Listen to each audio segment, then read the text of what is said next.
Chapter 109. Ancestor Tian, Heaven-Cutting Divine Axe. Since Xian had been disciplined by Xuan, he thoroughly became honest. When Xuan went to Tianya Valley again, Xian was always in closed-door cultivation. Luo Hun said he wanted to reach the divinity transformation realm as soon as possible. Xuan asked for the reason, but Luo Hun said he didn't know. This made Xuan feel at ease. Xian might be crazy, but he was tight-lipped. This matter passed. Xuan studied the map given by Xian. It was too far from the Taicang dynasty, so he could only set it aside for now. What if that place had Mahayana cultivators? He couldn't take the risk. Now the lifespan income from the 3 medicine valleys was considerable. Even if he didn't improve, he could quickly expand his lifespan. In the blink of an eye. 2 months had passed. The autumnal scenery of withered yellow covered the mystic valley. On this day, near noon, Yi Lan came to visit her. Having not seen each other for nearly a year, Yi Lan missed Xuan a lot. As soon as she entered the room, she hugged him. "Junior sister," Xuan said in a deep voice with a tone of reproach. Yi Lan let go of him and laughed, saying, "What's wrong with hugging? This is a ceremony for reunion after a long separation between senior and junior apprentices. Senior brother, don't think too much. I don't want any romantic affairs now, I just want to cultivate immortality." Xuan rolled his eyes at her and then turned to make her tea. He had just instinctively performed a lifespan detection on Yi Lan, which made him feel a bit heavy-hearted. Yi Lan, Foundation Establishment Realm 5th Layer 56/130/130, the regular lifespan for the Foundation Establishment Realm exceeded 200, but Yi Lan's Foundation Establishment was built up with Xuan's elixirs, so it had already reached its limit. What would happen when Yi Lan reached the age of 130? Would it be celestial decline and sudden death, or demonic possession, causing chi blood to attack the heart? Xuan sighed inwardly and decided to teach Yi Lan the Taoist expansion skill. With 74 years left, perhaps it could be effective. The Taoist expansion skill was a process of accumulating spiritual power. Xuan had a bold idea. What would happen when practicing the Taoist expansion skill while frantically consuming spirit energy elixirs? Yi Lan didn't know what her senior brother was thinking and began to narrate what she had seen and heard during her recent outing. The law enforcement hall went out to protect the Crown Prince Li Dai. The enemies were from the Ephemera sect. Over the past half year, she had experienced 7 or 8 battles and survived without danger. Xuan had known about this for a long time because he occasionally used his divine sense to check on her. The disciples of the law enforcement hall were basically scouts. The real fighters were several nascent soul realm cultivators. "Senior brother, the reason we were able to come back was that a void-crossing realm great cultivator came to protect the Crown Prince. Above the nascent soul realm is the divinity transformation, and above the divinity transformation is the void-crossing realm. That senior was amazing. He killed the Ephemera sect's demon cultivator in the divinity transformation realm with one palm. At that time, we all thought we were doomed. But it turned out the Crown Prince had such a master behind him. They say he is not even a cultivator of the Supreme Sect." Yi Lan seemed very excited when she talked about the great cultivator in the void-crossing realm. Xuan raised an eyebrow, pretending to be shocked. "That powerful? How old is he?" "It said he's already 900 years old." Yi Lan said this while carefully observing Xuan's expression. She once suspected Xuan was Sword Venerable Fudao. During the outer sect chaos, her white spirit sword sensed the Qinghong sword.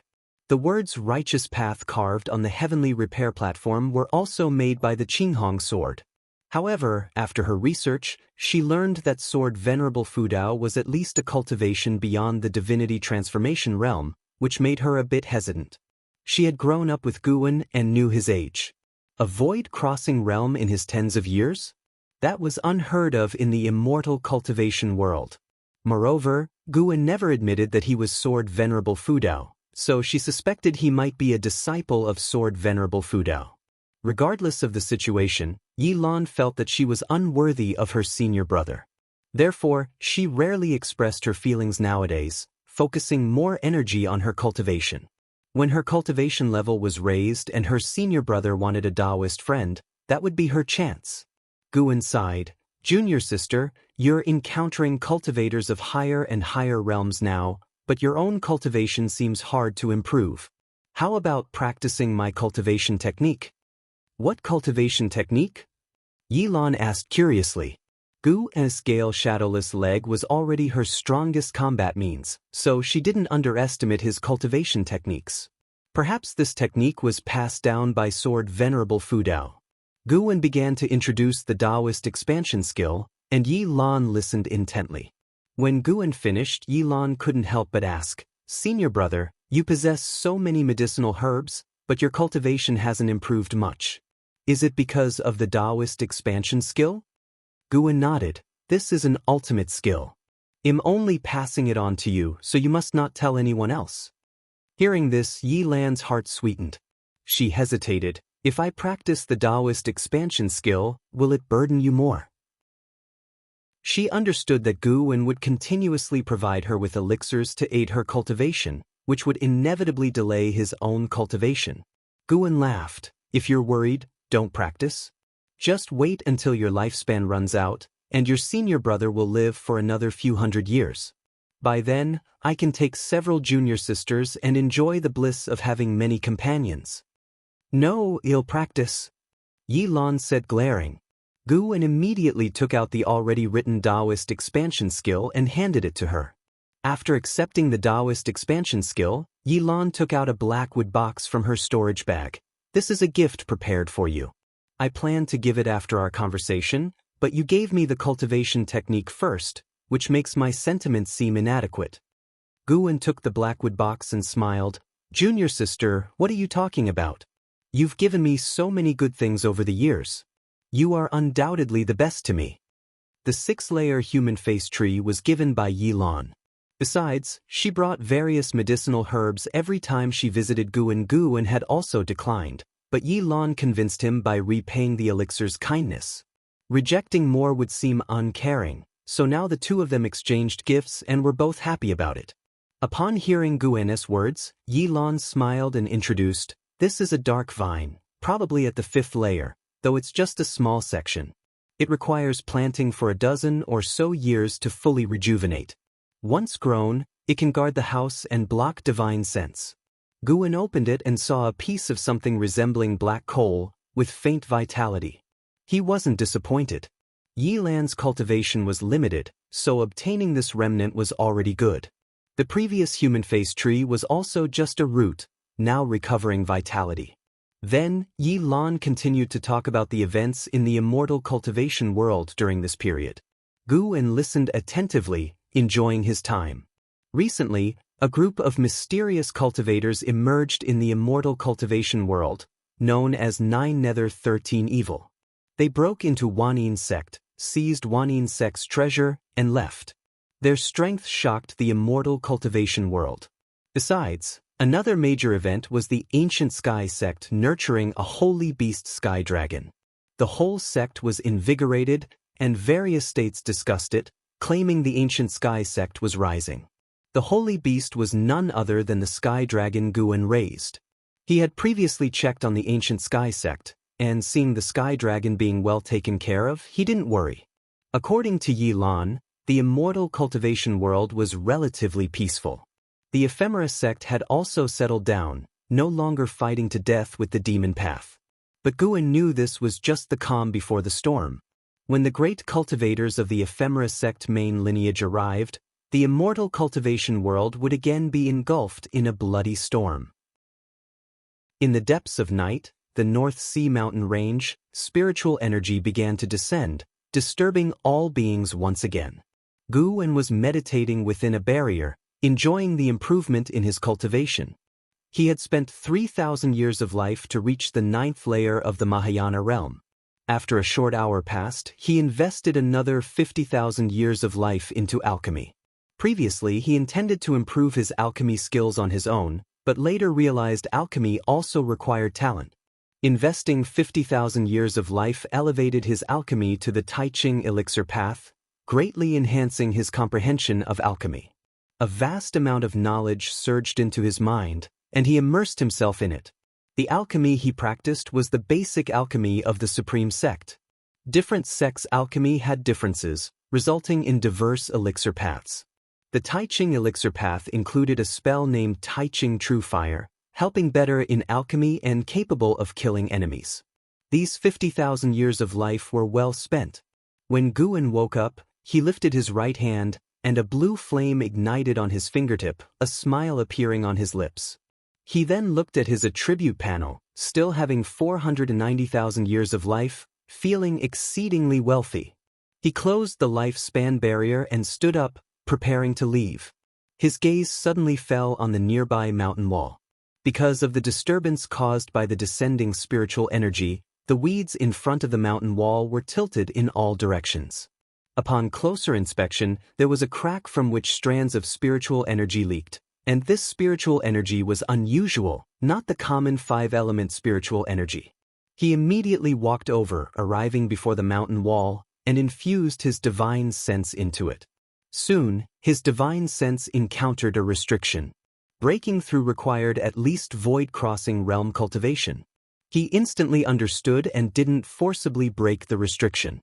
Instead, he used the 9 extremes yin-yang body, turning into a demonic shadow and stepping forward with limitless freedom step, crossing in one step. Passing through layers of restrictions, he reached a spacious underground area. This space was larger than the 8 scenic caves. In the center, there was an underground lake with a grassland about 300 meters long and 100 meters wide beside it, along with a row of old trees. Under one of the old trees stood a dilapidated wooden house. His divine sense didn't detect any cultivator or demon presence, yet the underground lake had many fish, even one 2 meters long, resembling a spirit beast. Xuan walked forward and passed a stele with 4 large characters inscribed on it. Mystic Heaven Cave Mansion. The spiritual energy here was abundant, even stronger than the 8 scenic caves. He performed a lifespan detection on the row of trees. They were all 6-layer spirit trees, named heart-clearing trees. Excellent! Xuan was suddenly delighted. If no one lived here, it could become his 4th Medicine Valley. The Mystic Valley, 3rd Medicine Valley, and Tian Valley were under others' watchful eyes. His treasures were all kept in the 8 scenic caves, but the space there was limited. Xuan reached the wooden house, where there was a stone table covered in moss, with 2 books lying on it. One was a nameless book, and the other a secret book. Heaven-Cutting Divine Axe.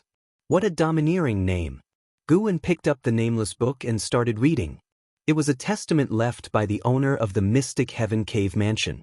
The mansion owner was known as Ancestor Tian, and surprisingly, he was a mystic heart realm cultivator. Xuan read on, frowning slightly. Ancestor Tian was actually a supreme elder of the supreme sect. After leaving the supreme sect, he established the Mystic Heaven Cave Mansion here, intending to seek enlightenment. Later, he experienced deviation and, before his death, decided to leave the cave mansion and head towards the demon land beyond the 9 dynasties. The Heaven-Cutting Divine Axe was Ancestor Tian's ultimate skill, inherited from the Holy Land, one of the Holy Land's 9 great inheritances.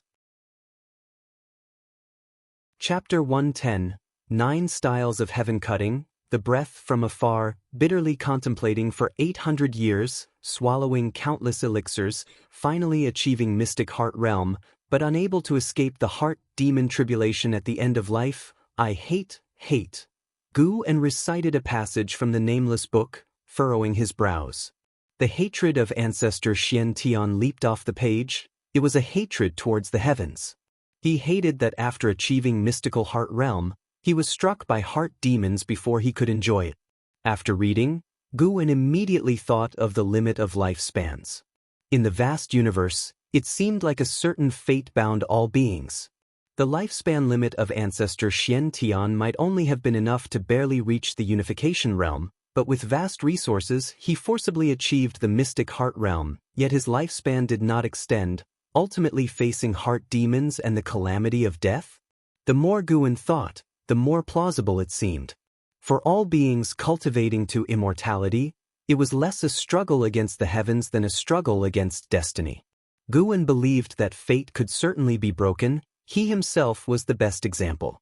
The lifespan limit he perceived might just be a reminder of the existence of fate.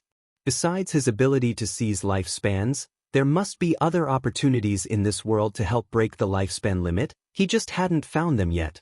Because achieving eternal life was so difficult, that's why so many people sacrificed themselves without regret. Let's see if the Taoist expansion skill worked. If it did, he could potentially use part of his lifespan to enhance the Taoist expansion skill. Xuan felt hopeful, because Wuxian's lifespan far exceeded that of others in the same realm. He continued to read further, finding records of Ancestor Xianxia's life events, from joining the Supreme Sect to competing for the position of sect leader. It read like a novel, with the brief descriptions sparking endless imagination. After finishing the testament, he threw the book into his storage bag, then picked up the heaven-cutting divine axe secret book to check. He became increasingly engrossed, as if a figure wielding a great axe danced in his pupils. The heaven-cutting divine axe had 9 forms in total: severing life, severing demons, severing ghosts, severing mountains, severing seas, severing magic, severing immortals, severing gods, severing heaven.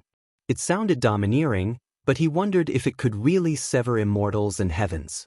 The 9 forms were not 9 levels but 9 techniques. Ancestor Tian had mastered all 9 forms and faced no adversary before his deviation. He swept through the 9 realms of the immortal cultivation world, establishing the Supreme Sect's renown. However, he didn't leave the heaven-cutting divine axe at the Supreme Sect because it was a Holy Land's legacy, not to be passed on to others. If discovered by the Holy Land, his cultivation level would be abolished, a point specially noted in his testament. After skimming through, Xuan threw the secret book into the storage bag. He turned and walked into the dilapidated wooden house. Everything inside was old and worn, the floor covered in weeds, with an axe standing in the center, covered in dust. He walked over to the axe and blew gently, causing the dust to instantly vanish, revealing a black axe. The heaven-cutting axe, a supreme-grade magic artifact, also forged from North Sea nether iron, and it was millions of years old, heavier and capable of withstanding more spiritual power than Li Ya's North Sea heavy sword. Xuan grasped the heaven-cutting axe, raising an eyebrow. It was heavy. Despite being a Mahayana cultivator and having cultivated the primordial Rui skill with immense chi force, even he could feel the weight, showing just how heavy this heaven-cutting axe was. There was no need to use the techniques of the heaven-cutting divine axe. It felt like just smashing someone with it could crush them. When Xuan lifted the heaven-cutting axe, it seemed light in his serious grip. He wielded it with ease. He considered putting this treasure into the storage bag, but it was repelled by the bag's spatial restriction. It wouldn't fit. Interesting. Xuan immediately put down the heaven-cutting axe and examined the surroundings, finding nothing else of value in the house. Immediately, he stepped outside the mystic Heaven Cave mansion, sealing the crack on the mountain wall. Being a 5 elements treasure body now, he had perfect earth attribute aptitude, capable of condensing spiritual power into earth. After completely sealing the crack, Xuan felt relieved. From now on, this would be his cave mansion. Xuan felt joyful, his lips curved upwards, stepping into the mystic Heaven Cave mansion once again. Preparing the land. Late autumn, in the 3rd Medicine Valley, the disciples were sweeping fallen leaves. Lu Lingjun suddenly looked towards the sky, seeing a figure swiftly approaching. She frowned slightly, secretly startled. 9th level of the Unification Realm. The newcomer was LV Bayin. LV Bayin quickly arrived at the pavilion where Xuan lived, then stepped onto the stairs. Lu Lingjun withdrew her gaze, curious about the person's identity. Despite many visits to the 3rd Medicine Valley, LV Bayin had never revealed his true identity. When talking to an Hao and an Xen, he was always said to be a senior of the sect. Entering the house, LV Bayin closed the door and set a restriction, making it impossible to eavesdrop. Xuan put down the book in his hand and smiled. "Sect leader, why are you here?" He stood up to make tea. "No need to bother. Sit down, let's chat." LV Bayin waved his hand, walked to the table, raised his hand to pull over a chair, and sat down. Xuan followed and sat down, asking, "What do you want to chat about?" "What could I chat with you about?" Not about taking in disciples again. Guan secretly complained, as a dignified Mahayan-level cultivator, it was impossible for him to take a master. Let's talk about Li Xiandao. LV Baiyin said, staring at Guan. Guan asked in surprise, what happened to him? Crown Prince Li Dai had his golden core dug out, his nascent soul and cultivation level were abolished, and a void-crossing realm cultivator protecting him also perished. LV Baixin's words moved Guan. He was genuinely a bit surprised. Right after the Supreme Sect's law enforcement hall left, Li Xiandao made a move? Just entering the void-crossing realm and able to kill someone at the same level? Quite impressive. Methods of void-crossing realm great cultivators varied widely, even facing the same level. Escaping should not be difficult. Don't look at Guan easily killing void-crossing realm cultivators. He did so by suppressing his higher realm to a lower realm, giving enemies no time to escape. LV Baiyin asked, does Li Xiandao have a void-crossing realm cultivator beside him? Guan helplessly said, if there is, I can't see it either. LV Baiyin paused, finding it reasonable, his expression easing. With the Crown Prince dead, Supreme Sect can only support Leah. The throne must be held by a prince of the Supreme Sect. Unfortunately, Leah has been away for years. LV Baiyin sighed. If not for the impending attack by the Ephemera Sect, I would have already abolished Li Xiandao. Guan asked curiously, why abolish him? LV Baiyin said, he has been emperor for nearly 200 years. Taicang world is in turmoil, plagued by evil spirits, with widespread grievances. Changing the emperor to worship the heavens might reverse the chi fortune, yet he has roped in several elders from the Hall of Elders, making it difficult for me to force him to abdicate, and by the time I recovered my cultivation level, the Ephemera Sect arrived. It's been endless trouble. Speaking of the Ephemera Sect, he grew visibly annoyed. Guan couldn't tell if he truly cared about the people, or simply disliked Li Xiandao. Both provided high-rank medical herbs to Guan, so he couldn't take sides and could only watch their struggle from the sidelines. Li Xiandao indeed had great means, keeping a cultivator at the 9th level of the unification realm hesitant to act, while rapidly growing. If LV Baiyin knew Li Xiandao was already at the void-crossing realm, he would probably go to kill Li Xiandao now. LV Baiyin began to discuss the Ephemera Sect, revealing that the Venerable Pavilion had collected numerous clues about the sect.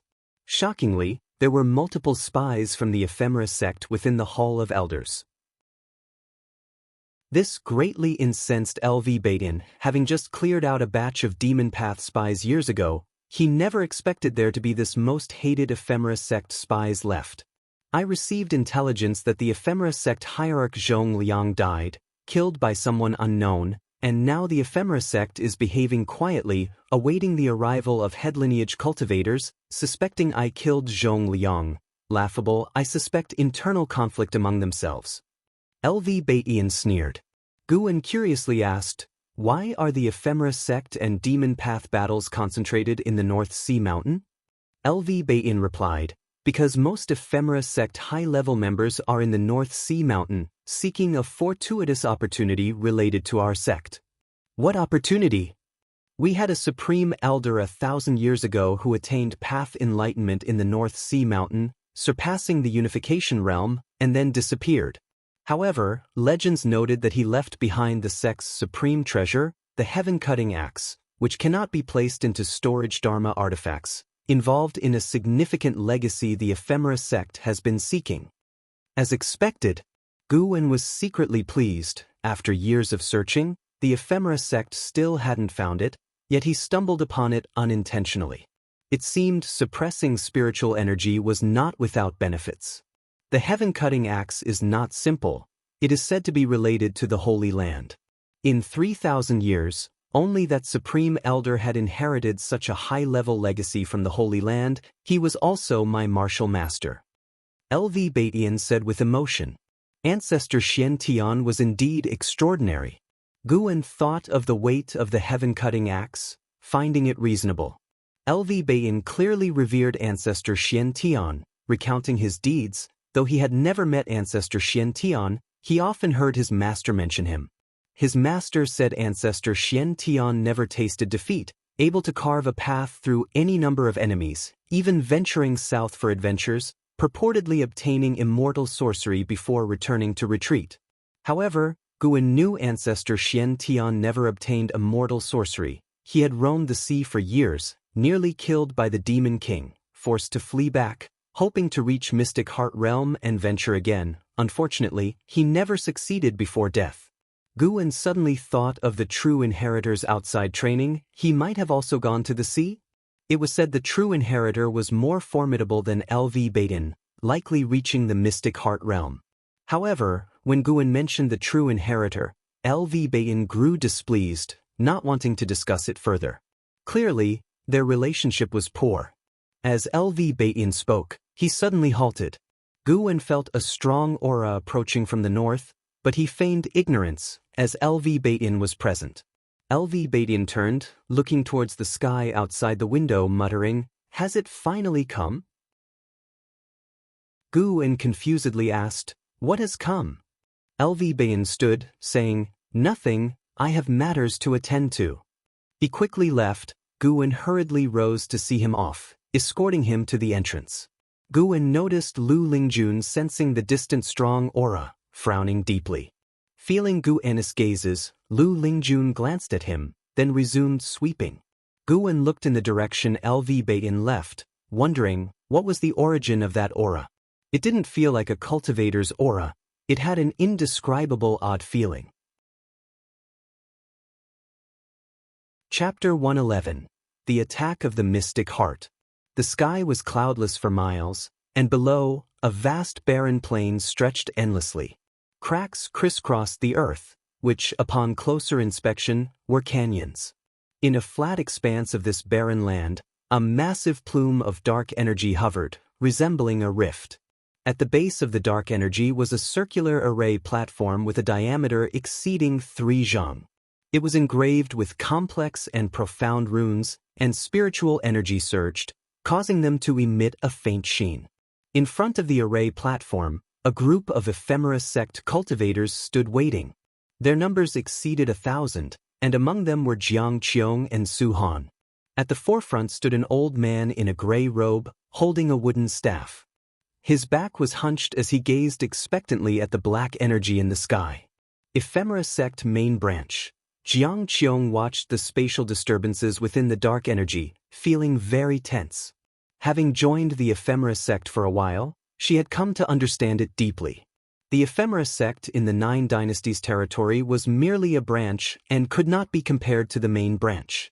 Suddenly, a flash of lightning burst out from the dark energy, followed by expansion, revealing an expanse of dark red sky inside, with faint billows of ominous clouds. The old man in the gray robe suddenly knelt down and loudly exclaimed, "Welcome, Lord of the main branch." As he knelt, the other ephemera sect cultivators followed suit, repeating his words in unison. The 1,000 voices combined into a deafening roar. Under everyone's gaze, a figure emerged from the dark energy, stepping out with his back towards the dark red sky. This was a man dressed in a tight purple robe, with a gold-trimmed red scarf around his waist. His robe was adorned with images of ephemera flowers, and the back was embroidered with an ephemera tree. His face was handsome, his expression aloof, and his snow-white hair was coiled under a purple jade crown set with a red gemstone that resembled a sinister eye at a glance. With his hands behind his back, he looked down at the cult, slowly saying, "Who is Elder Chi Han?"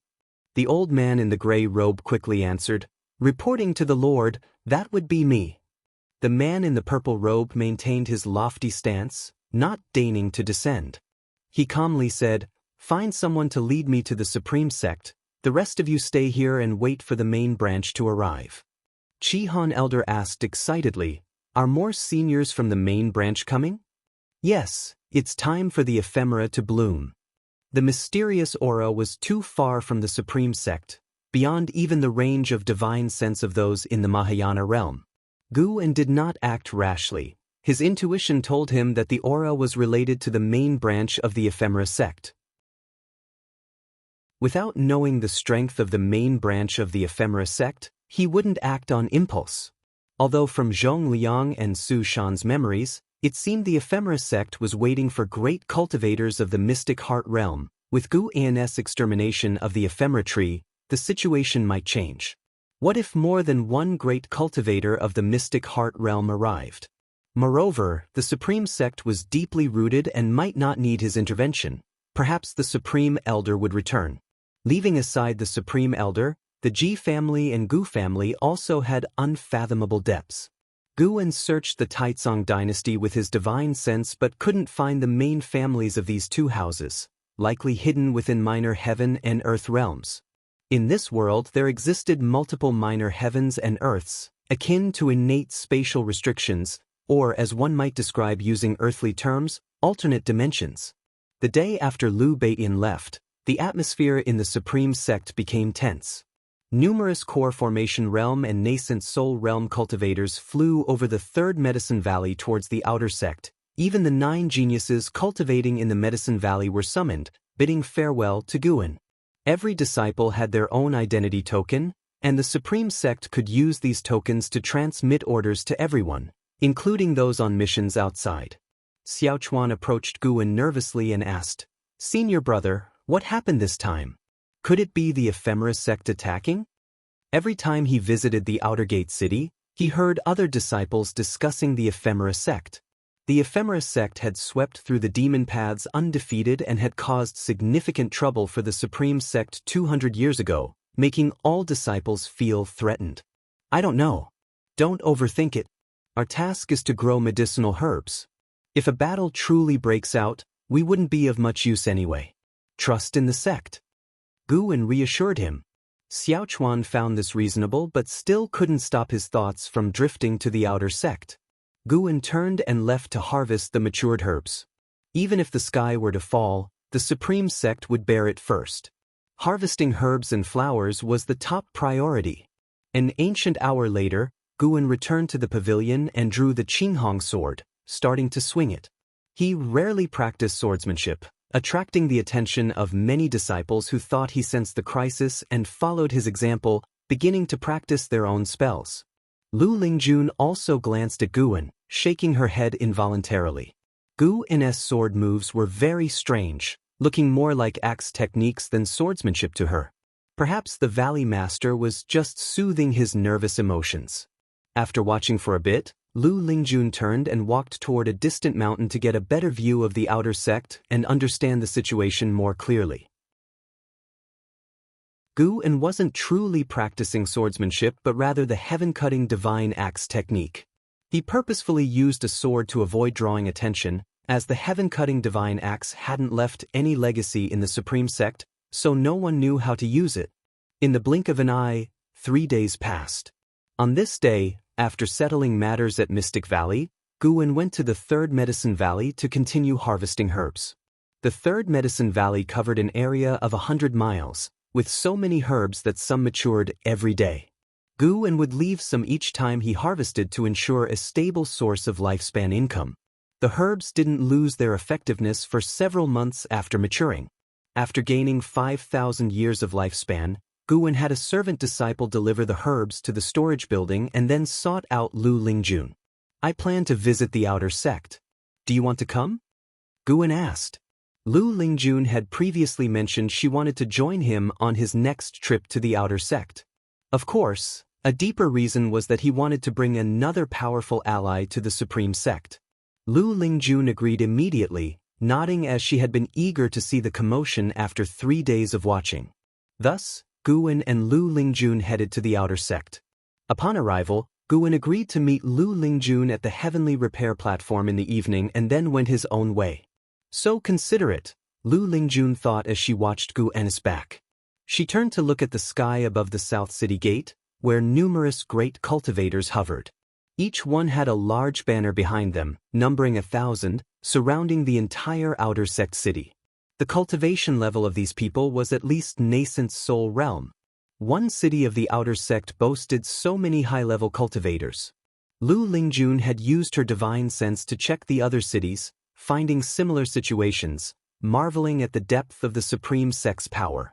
With the current strength displayed by the Supreme Sect, she believed it could easily sweep through the mortal world she came from.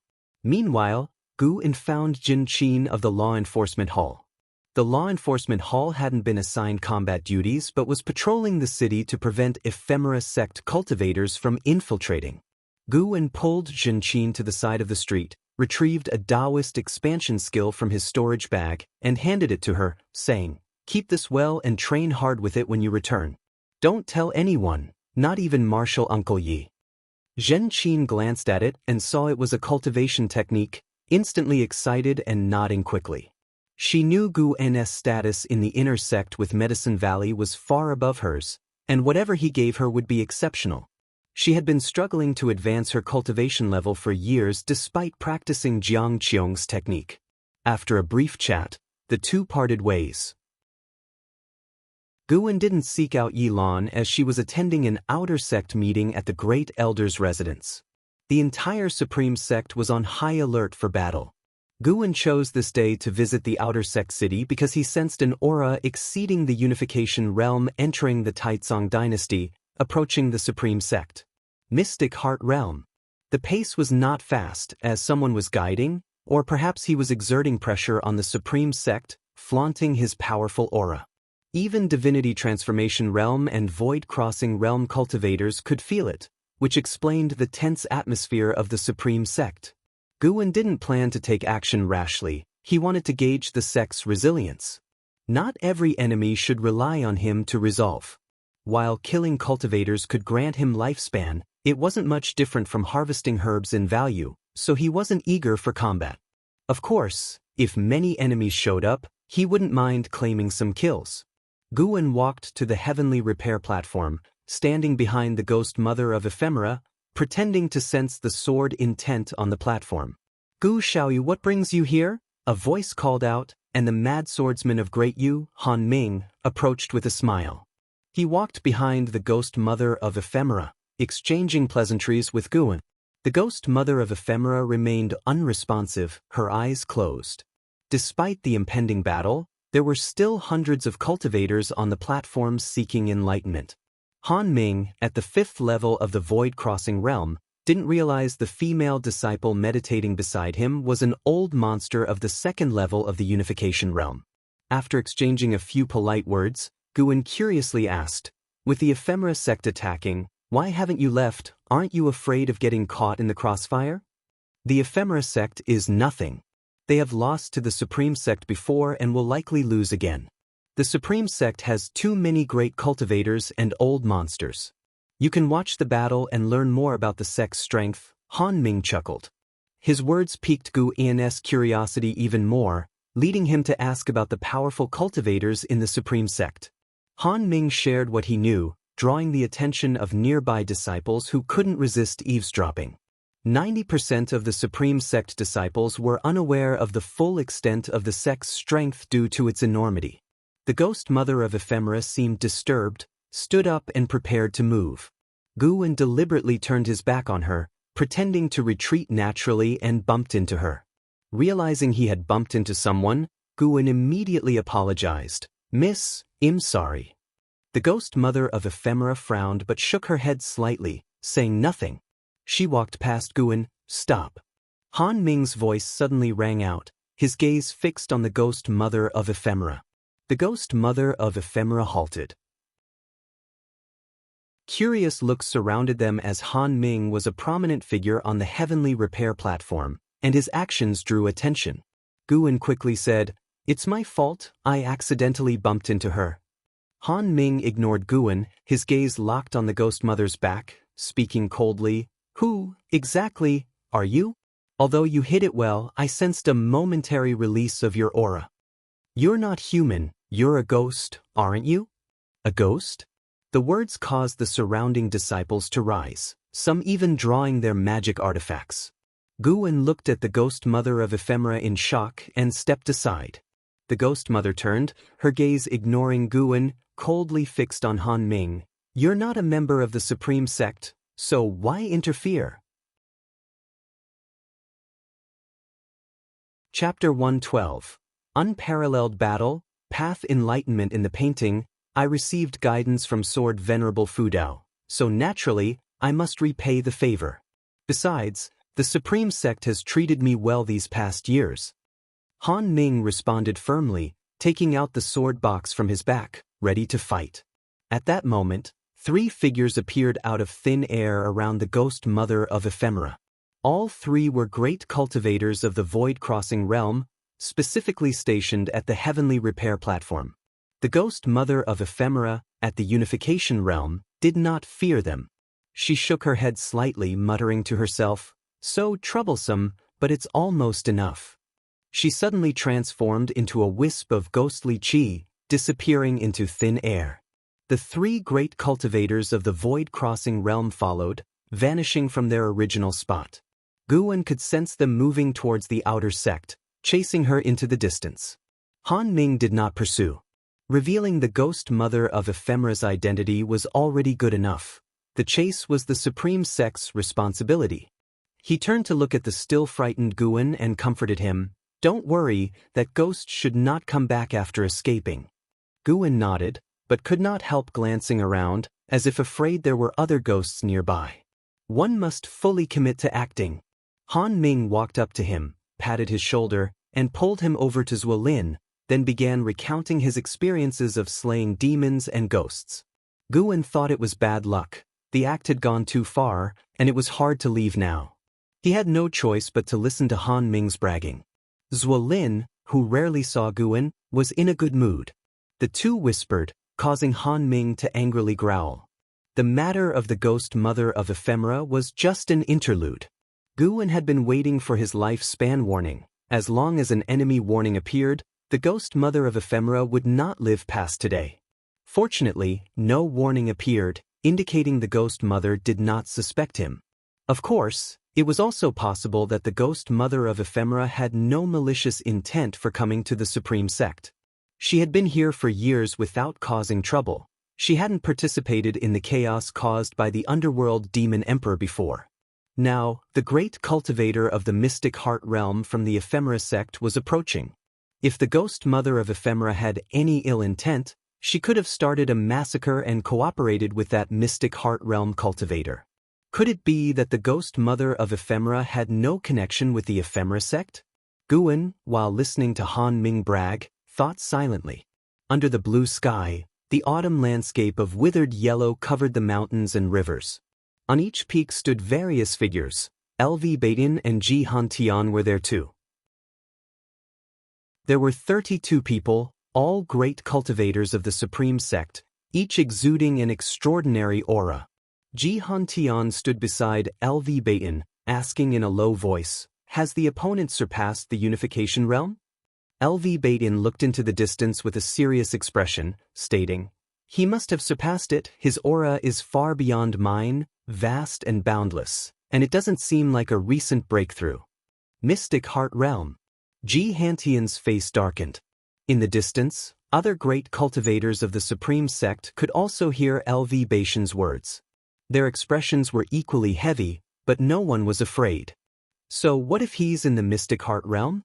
With so many of us in the Unification Realm joining forces, we may still be able to fight. A short elder snorted coldly. Exactly what is there to fear? The Ji family also has great cultivators rushing over. The Ephemera sect will meet their demise no matter how many they send. It's a pity that our Gu family ancestors' whereabouts are unknown. Otherwise, inviting him would eliminate any risk. Haha, ancestors are like that. They can't be summoned so easily. True, among the supreme elderly of the sect, some might be in the mystic heart realm. However, those who have reached that stage seek immortal fate and cherish their remaining years without staying here. The other great cultivators of the unification realm discussed animatedly. Most of them spent many years in seclusion or training outside. It was a rare reunion for these individuals who seldom showed up in the Supreme Sect. Tian took out a bottle of elixir from his storage ring and directly poured it into his mouth. Immediately, his complexion began to recover, with wisps of burning heat emanating from his body. Other great cultivators also took out elixirs and magic artifacts. Some even started setting up formations. The world grew silent, anticipating the outbreak of the grand battle. So many great cultivators in the unification realm, truly befitting a 1,000-year-old great sect. A light chuckle echoed through the sky, causing everyone's expressions to change. This voice belonged to the man in the purple robe from the main lineage of the Ephemera sect. Though he had not yet arrived, his laughter brought immense pressure to the great cultivators of the Unification Realm. In the outer gate city, Xuan descended from the heavenly repair platform, letting out a long breath. Han Ming is too damn boastful. Had Xuan not mentioned urgent business, he would still be stuck listening to Han Ming's legendary tales. Even Xuan, who enjoyed chatting, couldn't handle it. Primarily because with Han Ming, it was all one-sided talking with no interesting content. After leaving the heavenly repair platform, Xuan planned to find an inn in the city to drink and then watch the battle. After taking a few steps, deafening roars echoed from the horizon. 5 breaths later, a fierce wind surged, causing the outer gate's formation to manifest. Xuan quickened his pace, afraid of missing the fight. He jogged to his usual inn, ordered wine and meat from the waiter. Due to the Supreme Sect preparing for battle, there were only 2 or 3 patrons in the inn, each sitting at separate tables. Xuan sat by the window, his gaze directed to the horizon as his divine sense stretched across the distance to lock onto the battlefield. 32 great cultivators of the Unification Realm besieged a mystic heart realm cultivator. The scene was incredibly magnificent, earth-shaking, and within thousands of miles, the forests quickly turned to ruins. Xuan began to enjoy the visual feast, a battle rarely seen in hundreds of years. Even if he chose to fight, he hardly got to witness such battles. If he couldn't easily crush the opponent, he wouldn't bother fighting. The Mystic Heart Realm was undoubtedly formidable, far beyond the Unification Realm. That purple-robed man single-handedly suppressed the 32 great cultivators of the Supreme Sect with unrivaled dominance. Xuan noticed a familiar figure atop a mountain 1,000 miles away from the battlefield. Su Han. It was Su Han who led the purple-robed man. Xuan had sensed this earlier and now felt dissatisfied seeing that Su Han hadn't fled. This guy isn't afraid of being shattered. Having saved Su Han before, Xuan decided not to save him again in the future. A master like him had done enough. Even if Su Han were to be killed today, he wouldn't intervene. Then, Xuan focused solely on the battle. Shortly after, a waiter started serving wine and dishes. Xuan had just taken 2 sips when a voice remarked, "You're actually drinking here." Shenzhen. Xuan ignored her. Lately, Shenzhen's supreme secret records were getting so exaggerated that even he couldn't resist reading them. It tarnished Xuan's name. Undoubtedly, in the Supreme Sect, there must be other people named Xuan, likely resenting Shenzhen intensely. Shenzhen sat directly across from him, wearing a veil that attracted even more attention. The inn's patrons couldn't help but glance at her. A grand battle is about to start, and this one might be fiercer than the previous righteous demonic battle. I plan to paint the entire process. Why don't we do it together? Let me tell you, I recently gained some insights from my past paintings, so I might achieve enlightenment through my art. Shenzhen spoke with a tone of pride when mentioning her path enlightenment. She had specifically sought out Xuan, tracking him from the 3rd Medicine Valley to this place. Xuan replied, "Forget it, I won't participate. It's too dangerous. With my level of cultivation, I'd easily be reduced to ashes near the battlefield." "No worries, I'll protect you." "What is your cultivation level? Can you even protect me?" "At least I'm in the core formation realm." Core formation realm in such a battlefield is just cannon fodder. When hit by the battle's aftershocks, you'd only convulse a bit longer than I would. Sign it? Okay, that makes some sense. Shenzhen glared before pouring herself a bowl of wine. She gazed into the distance, her expression growing more alarmed with the intensifying battle aura. What kind of fight could cause such a huge commotion? Xuan enjoyed the spectacle with his divine sense. LV Baitin was indeed strong, clearly on a different level from other great cultivators. Jihan Tian was also impressive, with his Qilin step nearly perfected, being one of the few cultivators able to approach the purple-robed man. However, the fight had barely begun, yet most Supreme Sect cultivators were already injured to varying degrees. Some were even blasted to pieces, with only their primordial spirits left to form ranks from afar. The purple-robed man wielded several magic artifacts, holding a long spear imbued with immense power, effectively dominating the battlefield. Xuan thought this man hadn't even used his full strength. At this rate, the Supreme Sect's side would face complete annihilation. It's no good, I have to step in. To ensure better prospects for his stay, Xuan had to prevent the Supreme Sect from losing so many great cultivators, unless an enemy appeared that even he couldn't handle. In that case, he would just flee. Xuan stood up and said, "Miss Shen, I need to step out for a moment. I'll come back and find you later. Stay here and don't leave." Without waiting for Shenzhen's response, Xuan quickly exited the inn. Shenzhen wasn't suspicious, being more curious about the distant battle than Xuan swiftly walked several streets before making sure no divine sense was locking onto him. Then, employing the limitless freedom step, he moved beyond the outer gate. After 5 steps, he entered the mystic Heaven Cave Mansion. Entering a wooden house, he picked up the heaven-cutting axe, and dark purple demonic chi began to ooze from him. 9 extremes yin-yang body. His right foot lifted, disappearing within the cave mansion. The next moment, he stood atop a mountain 1,000 miles away from the mystic Heaven Cave Mansion. Xuan waved the heaven-cutting axe in his hand, recalling the techniques of the heaven-cutting divine axe in his mind. Forget it. To kill him, do I even need techniques? Xuan immediately headed towards the battlefield with the heaven-cutting axe in hand. He planned to use Ancestor Tian's identity to kill the enemy, ensuring the news of the Supreme Sect's Ancestor returning would spread across the Immortal Cultivation world. By then, anyone in the 9 dynasties who wanted to oppose the Supreme Sect would have to think twice. Meanwhile, in the Taicang dynasty, boom, mountains shattered, dust flying everywhere. Another great cultivator of the unification realm fell, his life or death unknown. In mid-air, Tian and 2 great cultivators from the Ji family manifested the heavenly dragon demon-suppressing form to restrain the purple-robed man. All 3 panted heavily, their spiritual power nearly exhausted. From all directions, golden dragon shadows assaulted, as the purple-robed man stood proud in the air, a golden halo hovering behind his head, radiating brilliant light. Any dragon shadow approaching within 10 feet of him was dispersed by an invisible force. The heavenly dragon demon-suppressing form is indeed a marvelous divine skill. Considering you are from the Ji family, I can spare your lives. But if you persist in being obstinate, don't blame me for disregarding the Ji family's dignity.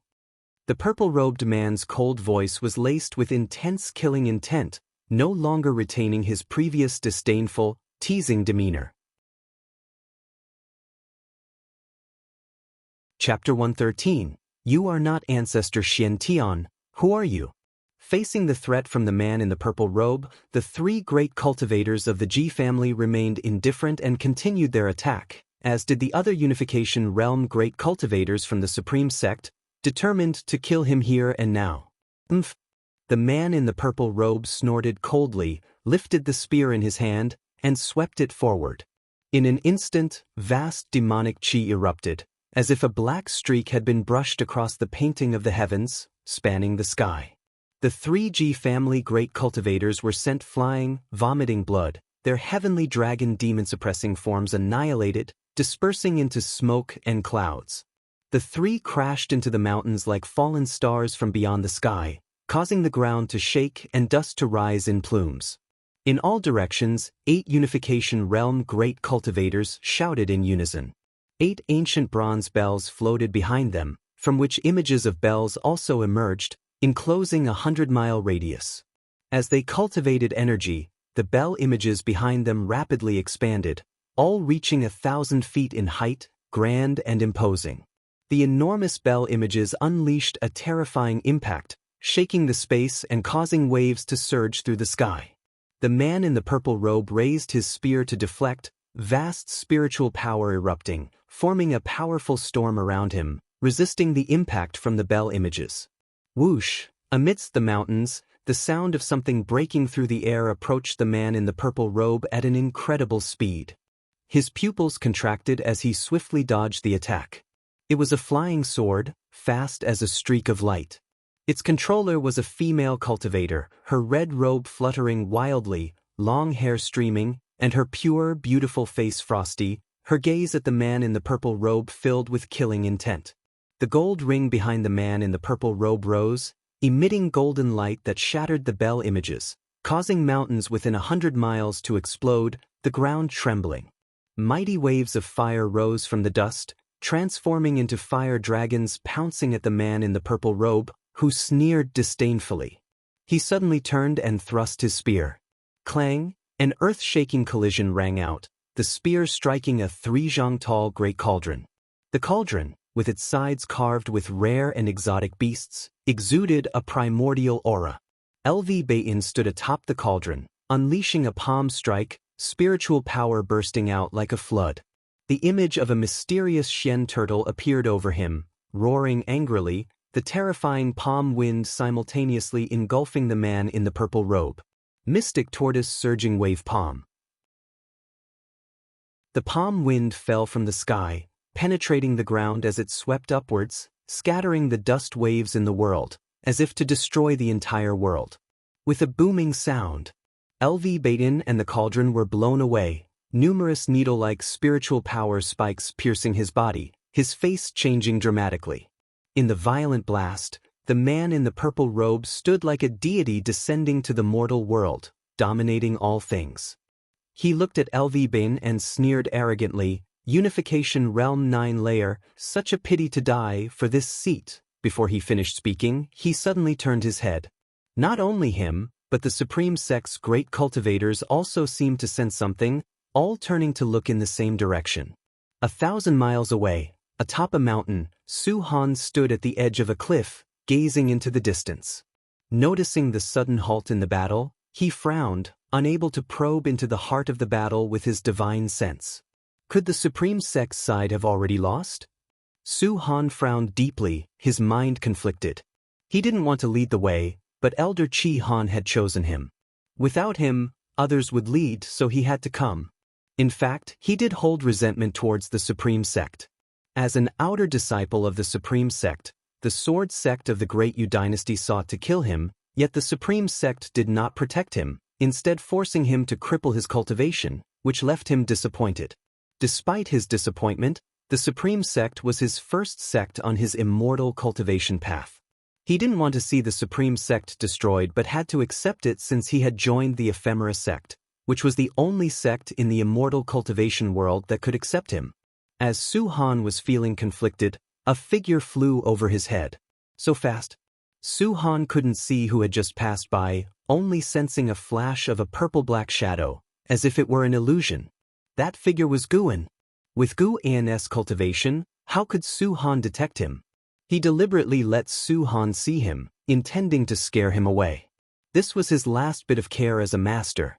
After passing Xuan, Xuan suddenly accelerated, arriving above the battlefield in one step. He stopped 100 feet away from the man in the purple robe, immediately using a lifespan detection.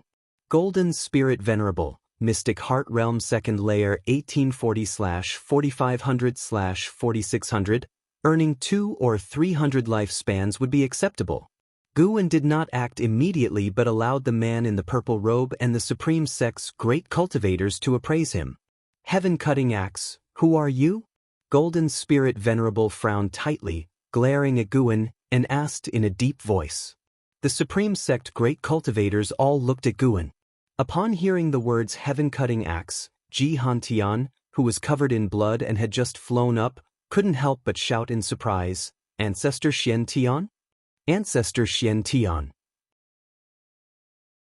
All the Supreme Sect great cultivators were moved, even LV Bayin, who stood on the great cauldron, looked incredulously at Ancestor Xianxia. Was Ancestor Xianxia actually still alive? Impossible, you're not Ancestor Xianxia, who are you? Golden Spirit Venerable stared intently at Xuan, unable to see through the other's true form, made him uneasy. 8,000 years ago, your ancestor Xianxia, who went mad due to deviation, was killed by our sect's cultivators. His head still hangs on the Nine Nether Road. Who are you really? Have you inherited the heaven-cutting divine axe? Golden Spirit Venerable demanded, gripping his spear tightly, with golden strength energy swirling around it. Hearing about Ancestor Tian's fate, the Supreme Sect's cultivators were furious, cursing the ephemera sect, while Golden Spirit Venerable remained unfazed, his gaze fixed on Guan remained silent. Still can't pretend to be Ancestor Tian? Suddenly, Golden Spirit Venerable thrust his spear, golden light bursting forth, draining all color from the world. A terrifying pressure followed, causing a great windstorm, forcing the Supreme Sect great cultivators to retreat. The ruins below collapsed again, as if the apocalypse had arrived. The scorching golden light caused LV Baishan's skin to begin to ulcerate, scaring him into immediately cultivating energy. Not just him, but others too. Luckily, the golden light came quickly and disappeared just as fast. When the golden light suddenly vanished, everyone stared with wide eyes. Golden Spirit Venerable still maintained his thrusting stance, while the mysterious shadow appeared beside him, the heaven-cutting axe already at his neck. Golden Spirit Venerable's body stiffened, his face full of disbelief. How is this possible? So fast? He was in the mystic heart realm, yet he could not capture the other's speed. Most crucially, the unimaginable suppressive force enveloped him, preventing his spiritual power from escaping his body. This was Xuan's divine skill, Mystic Yellow Dragon Might. Mystic Yellow Dragon Might was a divine skill realized when developing the Mystic Yellow Dragon Energy skill. Combined with the suppression of Mahayana Realm 9 layer, someone as powerful as Golden Spirit Venerable in Mystic Heart Realm 2nd layer couldn't resist. The Supreme Sect's side was entirely subdued by Xuan, an unspeakable fear enveloping everyone. Regaining their senses, they noticed he used Demon Shadow Divine Skill. Could Thousand Autumn Pavilion possess such great power? Xuan held the axe in his right hand, hovering at Golden Spirit Venerable's neck. His left hand raised slowly, slapping away the hairpin atop the other's head, clutching his long hair. This made Golden Spirit Venerable look very disheveled, utterly losing his previous imposing manner. My ephemera sect main lineage is about to arrive. Do you really want to? Golden Spirit Venerable trembled, his eyes filled with fear. But before he finished speaking with a squelch, Xuan severed his head. Blood splattered, Golden Spirit Venerable's eyes wide open. As Xuan wielded the heaven-cutting axe, a terrifying gust of wind swept across dozens of miles, blowing the dust explosively along the way. Golden Spirit Venerable's neck began to burn with blue flames, igniting his head and neck from both ends. Golden Spirit Venerable's voice became heavy and hoarse, his primordial spirit desperately trying to emerge, but it couldn't. With a hiss, Xuan let go, taking Golden Spirit Venerable's storage bracelet, then watched the blue flames consume him. In less than 5 breaths, with his spiritual power dispersed, Golden Spirit Venerable was reduced to ashes, leaving only a heart suspended in the air, still beating. Mystic Heart. Xuan grabbed the Mystic Heart, tossing it into his storage bag. He turned to leave. Wait, who are you really? Are you here to help us, or do you hold a grudge against the ephemera sect? If it's the latter, why not join forces? The 9 Nether Road has already opened, the real catastrophe is just beginning, we must unite. Tian shouted urgently. Others also looked at Xuan, nervous and expectant. Xuan remained silent but released his immense sword intent. The moment the sword intent was released, the sky changed color. In the distance, shaking flowers, trees, and grasses all froze. Fu Dao, an old man trembled, his face showing delight. Before he could finish, Xuan disappeared in a single step. Tian stood dazed, falling into a trance. Sword Venerable Fu Dao had easily slain the Golden Spirit Venerable. He remembered aggressively pursuing Sword Venerable Fu Dao once. His heart was filled with shame and fear. Fortunately, he was one of their own, otherwise he would have perished. At the same time, unprecedented curiosity surged in his heart. Who was Sword Venerable Fu Dao? What was his status in the Supreme Sect? Outer Gate City. In an inn, Xinzhen was drinking, not long after Xuan had left. Suddenly, powerful auras erupted within the city, causing it to tremble. A battle quickly broke out, startling the other disciples in the inn into leaving. Shenzhen looked up, glancing out the window. Above the heavenly repair platform, two cultivators were battling fiercely, the momentum growing. More Supreme Sect disciples landed on the rooftops, forming lines to protect the buildings. It's getting chaotic, interesting. Seeing the chaos in the outer sect, Shenzhen wasn't alarmed. Instead, he watched with interest. After a while, Guan rushed in anxiously asking, "They're all fighting, why aren't you hiding?" The ephemera sect spies hidden in the Supreme Sect started causing trouble, thinking Golden Spirit Venerable had finished the battle, not knowing he was dead. From here, the Supreme Sect could handle it, so Guan only feigned panic. Shenzhen took out pen and paper, smiling, "Let's draw together. Whoever draws better, if you can satisfy me, you can have any medicinal herbs you want." Chapter 114 Ephemera Gathering, Path Enlightenment. Guan was not swayed by Shenzhen's words. Drawing someone's battle process was too offensive, and he was not lacking in high-rank medicinal herbs at present. Unless Shenzhen offered him a 7th-order medicinal grass, he would remain uninterested. Shenzhen came from the Tian sect of the Great Yu dynasty, an extremely distant place. Even conveying a single message would take an indeterminate amount of time. Guan said, "The whole city is in chaos, how can I be in the mood to paint, Miss Shen? We should find a place to hide to avoid." Suddenly, a thunderous noise interrupted Guan's words.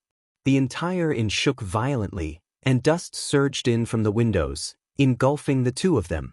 Shenzhen quickly wrapped her arm around Guan's waist and rushed out of the inn, arriving at the back courtyard. Guan tried to free himself from her grip, but she held him tightly. With a serious look in her eyes, she looked towards the back of the inn and whispered, "Don't move." Guan had no choice. Did she really think she could protect him, a great cultivator of the 9th layer of the Mahayana realm? Shenzhen frowned and took a flute from her storage bag with her left hand. Following her gaze, a figure flew out from the dust on the other side of the inn. Guan recognized him. It was Zhang Hong, an inner sect disciple who often meditated at the heavenly repair platform. Guan always saw him whenever he visited the platform. Unexpectedly, Zhang Hong turned out to be a spy from the ephemera sect. Wiping the blood from the corner of his mouth, Zhang Hong glanced at Guan and Shenzhen and immediately swung his sword at them. A streak of sword chi broke through the roof and charged towards them. The sword chi was too fast, so fast that Shenzhen could only instinctively raise her flute to block it. Bang!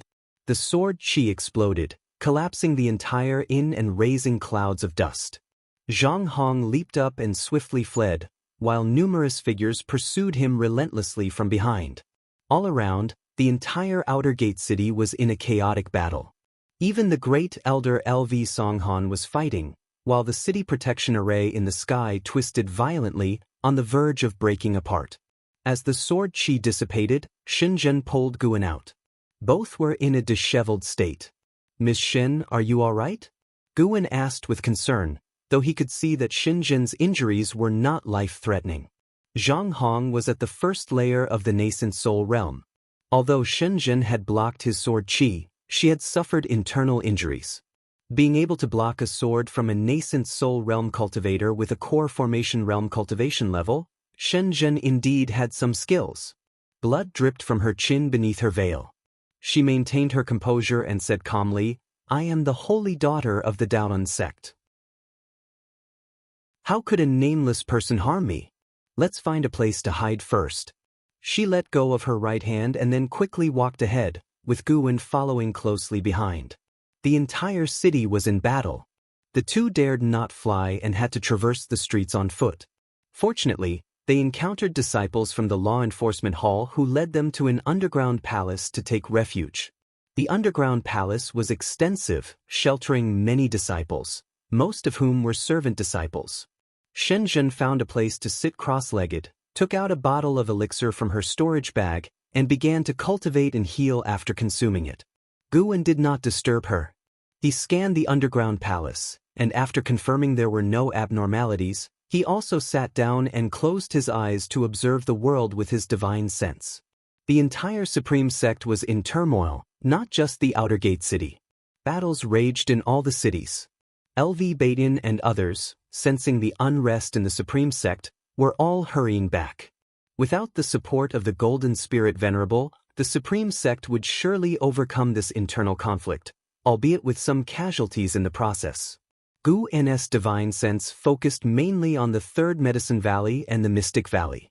The Mystic Valley, located outside the outer gate, remained unthreatened since the Ephemera Sect spies were causing chaos within the Supreme Sect. The Third Medicine Valley was under protection, with Gu Yu leading a group of cultivators to guard it. Fierce battles had already erupted. As long as the medicinal herbs remained untouched, Gu Yin was not inclined to intervene. The Supreme Sect needed this trial by fire. Time passed by. As Unification Realm great cultivators returned, skirmishes in the cities quickly subsided. In less than 30 minutes, there was no more fighting in the outer gate city where Gu Yin was located. A figure emerged from the tunnel, shouting joyfully, "The battle is over, everyone can come out." Hearing this, the disciples smiled, stood up, and helped each other out. Shenzhen stood up as well. Looking at Gu Yin, she said, "Why aren't you helping me? Look at the others." Gu Yin laughed, "I don't think you're that seriously injured. Once we return to the Medicine Valley, you can pick a batch of medicinal herbs as a reward for protecting me just now." Shenzhen smiled but did not respond and walked towards the crowd with Gu Yin. After leaving the underground palace, Gu Yin reached the street. He looked up to see the sky shrouded in dark clouds, with fire dragons formed by spiritual power swirling majestically, appearing as if divine beings were protecting the city. Gu Yin saw a figure of a Unification Realm great cultivator hovering thousands of feet in the air. During the earlier battle with the Golden Spirit Venerable, this person had looked quite haggard. Now, however, he seemed invincible and overbearing. Shenzhen gazed upwards as well. After confirming the battle had truly ended, she said to Gu Yin, "I need to return. You should also go back soon." With that, she turned and left. She tried to appear relaxed, but once out of Gu Yin's sight, he noticed she suddenly sped up. Shenzhen's injuries would likely require months of rest to fully recover. Gu Yin began to stroll through the city. Wherever he passed, he saw many buildings damaged, with injured disciples coming and going, inspecting the city. Gu Yin sensed the presence of Zhen Qin and Yi Lan, both uninjured, so he did not seek them out. The mysterious aura he had felt a few days ago was still there. As it came from too far away within the Taicang dynasty, Gu Yin could not discern its origin. He speculated it might be related to the Nine Nether Road. Before dying, the Golden Spirit Venerable had said that the main lineage of the Ephemera Sect was about to arrive, indicating that this calamity had just begun. More Mystic Heart Realm great cultivators were likely to appear in the future. It truly was a troublesome time. Gu Yin mused, his gaze suddenly drawn to a distant figure. A disciple was walking among the crowd. He looked unremarkable in both appearance and cultivation level, and few people paid attention to him as he walked along the street. Gu Yin was drawn to him because there was an indescribable aura about him that felt somewhat familiar. Time for a lifespan detection. Wuxia, Foundation Establishment Realm 2nd Layer 63/280/310. Such a lifespan was not outstanding in the outer gate. Gu Yin thought as he looked at Wuxia, soon understanding why the aura felt familiar. Path Enlightenment. The other party was in Path Enlightenment. No wonder he seemed somewhat dazed while walking the streets. Gu Yin became interested and observed Wuxia closely, wanting to see the state of Path Enlightenment from the perspective of an onlooker. He had undergone Path Enlightenment before. After that experience, he was unsure of the specific changes that had occurred, as he often used lifespan to enhance himself, which could obscure any transformations. He could not discern whether the improvements came from his own powers or the lifespan evolution. Gu Yin began to follow Wuxia, maintaining a distance of several feet. As they walked down various streets, Gu Yin suddenly felt Wuxia's aura surge. This surge was not an elevation in his cultivation level but rather another profound change. He instinctively used lifespan detection again. Wuxia, Foundation Establishment Realm 2nd Layer 63/280/340. His maximum lifespan had increased by 30 years. This was the first time Guan had seen someone's maximum lifespan increase. Was this the transformation brought by Path Enlightenment? No wonder Han Ming claimed that after Path Enlightenment, one's sword Dao advanced rapidly. It seemed even aptitude and comprehension improved. Guan was secretly astonished, growing more interested in Wuju. In the wasteland, over 1,000 ephemera sect cultivators gathered in front of an array platform, whispering among themselves. Their gazes frequently turned to the black rift on the array platform. The black aura had disappeared, but a black space rift remained in the sky, reflecting a dark red sky, like the entrance to an exotic world. Elder Chi Han sat in the front, frowning. For some reason, he suddenly felt uneasy. He tried to calm down and closed his eyes to cultivate. The sun set and the moon rose. A night passed. In the early morning, a sound of footsteps appeared on the array platform, startling Elder Chi Han to open his eyes. Not only him, but many cultivators instinctively opened their eyes to look. The Golden Spirit Venerable is dead. Summon all ephemera sect members to gather here. A cold voice resonated in everyone's ears. The speaker was a woman in black, her face masked, with an ephemera pattern on it. Her words caused an uproar among the ephemera sect members. They knew the Golden Spirit Venerable was the title of the man in a purple robe they had seen earlier. How could such a powerful figure have died within a few days? Was the Supreme Sect truly so formidable? Jiang Qiong in the crowd also frowned, shocked by the strength of the Supreme Sect. Elder Chi Han's expression changed dramatically, but he did not hesitate. He stood up and issued orders to gather the ephemera sect. At that moment, far away in the Supreme Sect, Lu Lingjun was equally astounded.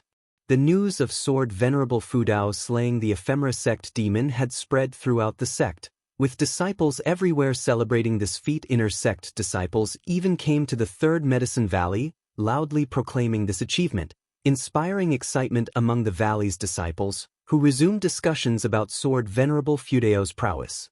Taking advantage of the situation, Guan took his leave and flew to the outer gate city. Upon entering the city, he moved quickly, turning corners until he reached a street. There, he saw Wuju, who had enlightened, standing under an old tree, facing its trunk, lost in thought. Guan sensed he had awakened from path enlightenment and was probably organizing his thoughts.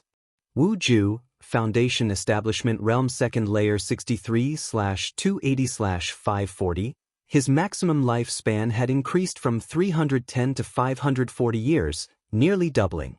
Guan was very curious about what Wuju had realized. Thinking this, Guan pretended to pass by, approached Wuju from behind, and asked with concern, "Brother, are you all right?"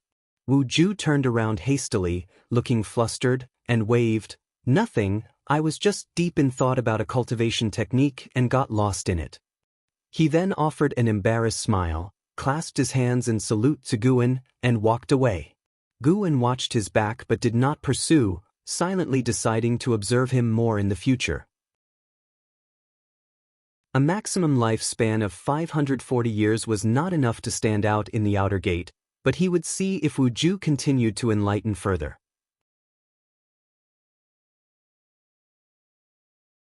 Chapter 115. The Calamity of 9 Dynasties. Harvesting lifespan. It had been half a month since Golden Spirit Venerable's attack.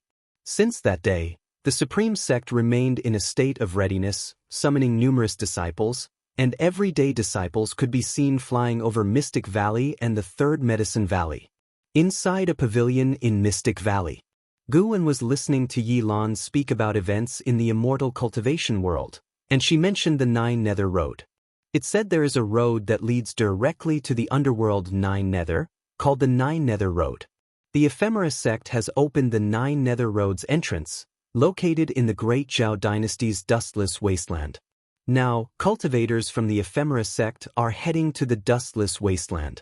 Whether they are retreating or have other plans is unknown, but the Supreme Sect has already sent a batch of disciples to investigate. When talking about the Nine Nether Road, a trace of hope flickered in Yi Lan's eyes.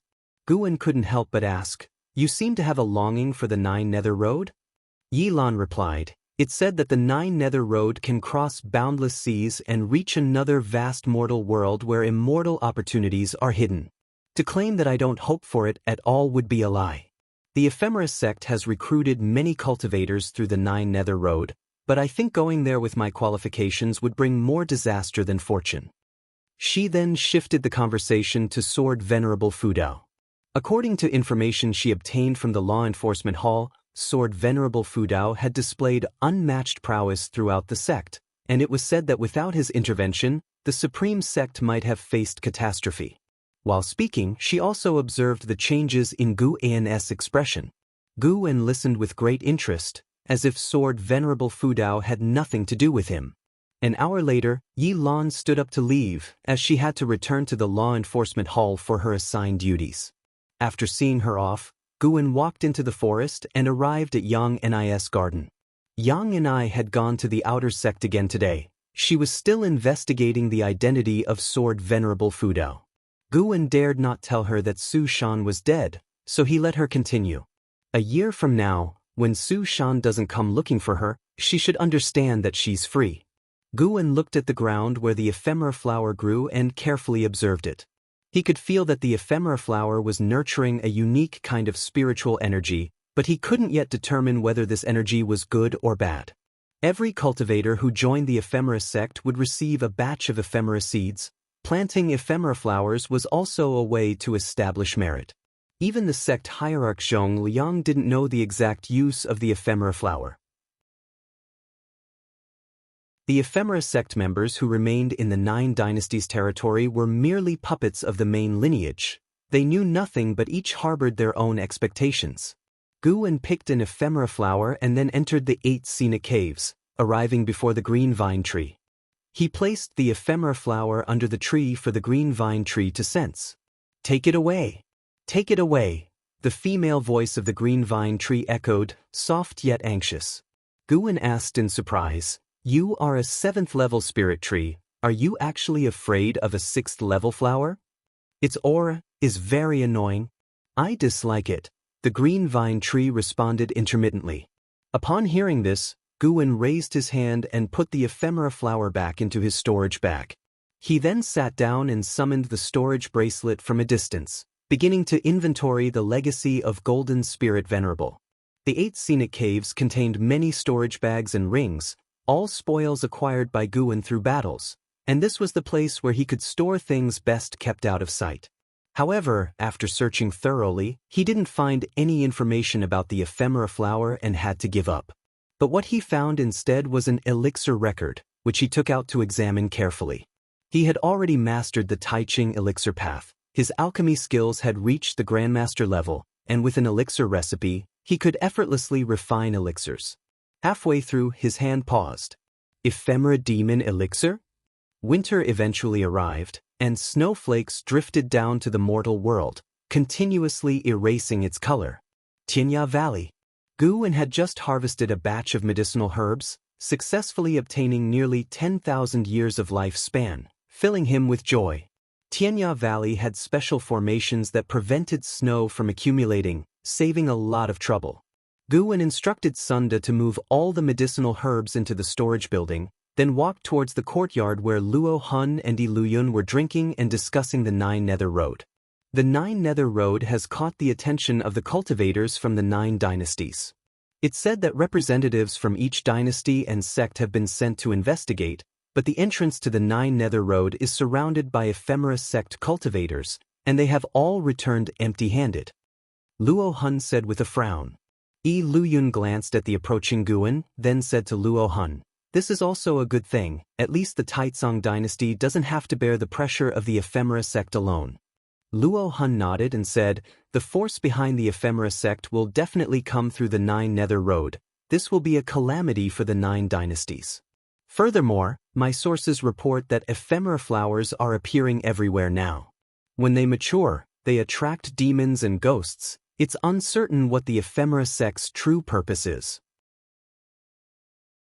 Xuan sat down nearby, listening to the two discuss matters of the immortal cultivation world. He curiously asked, "Are there any evil legends about the ephemera flower?"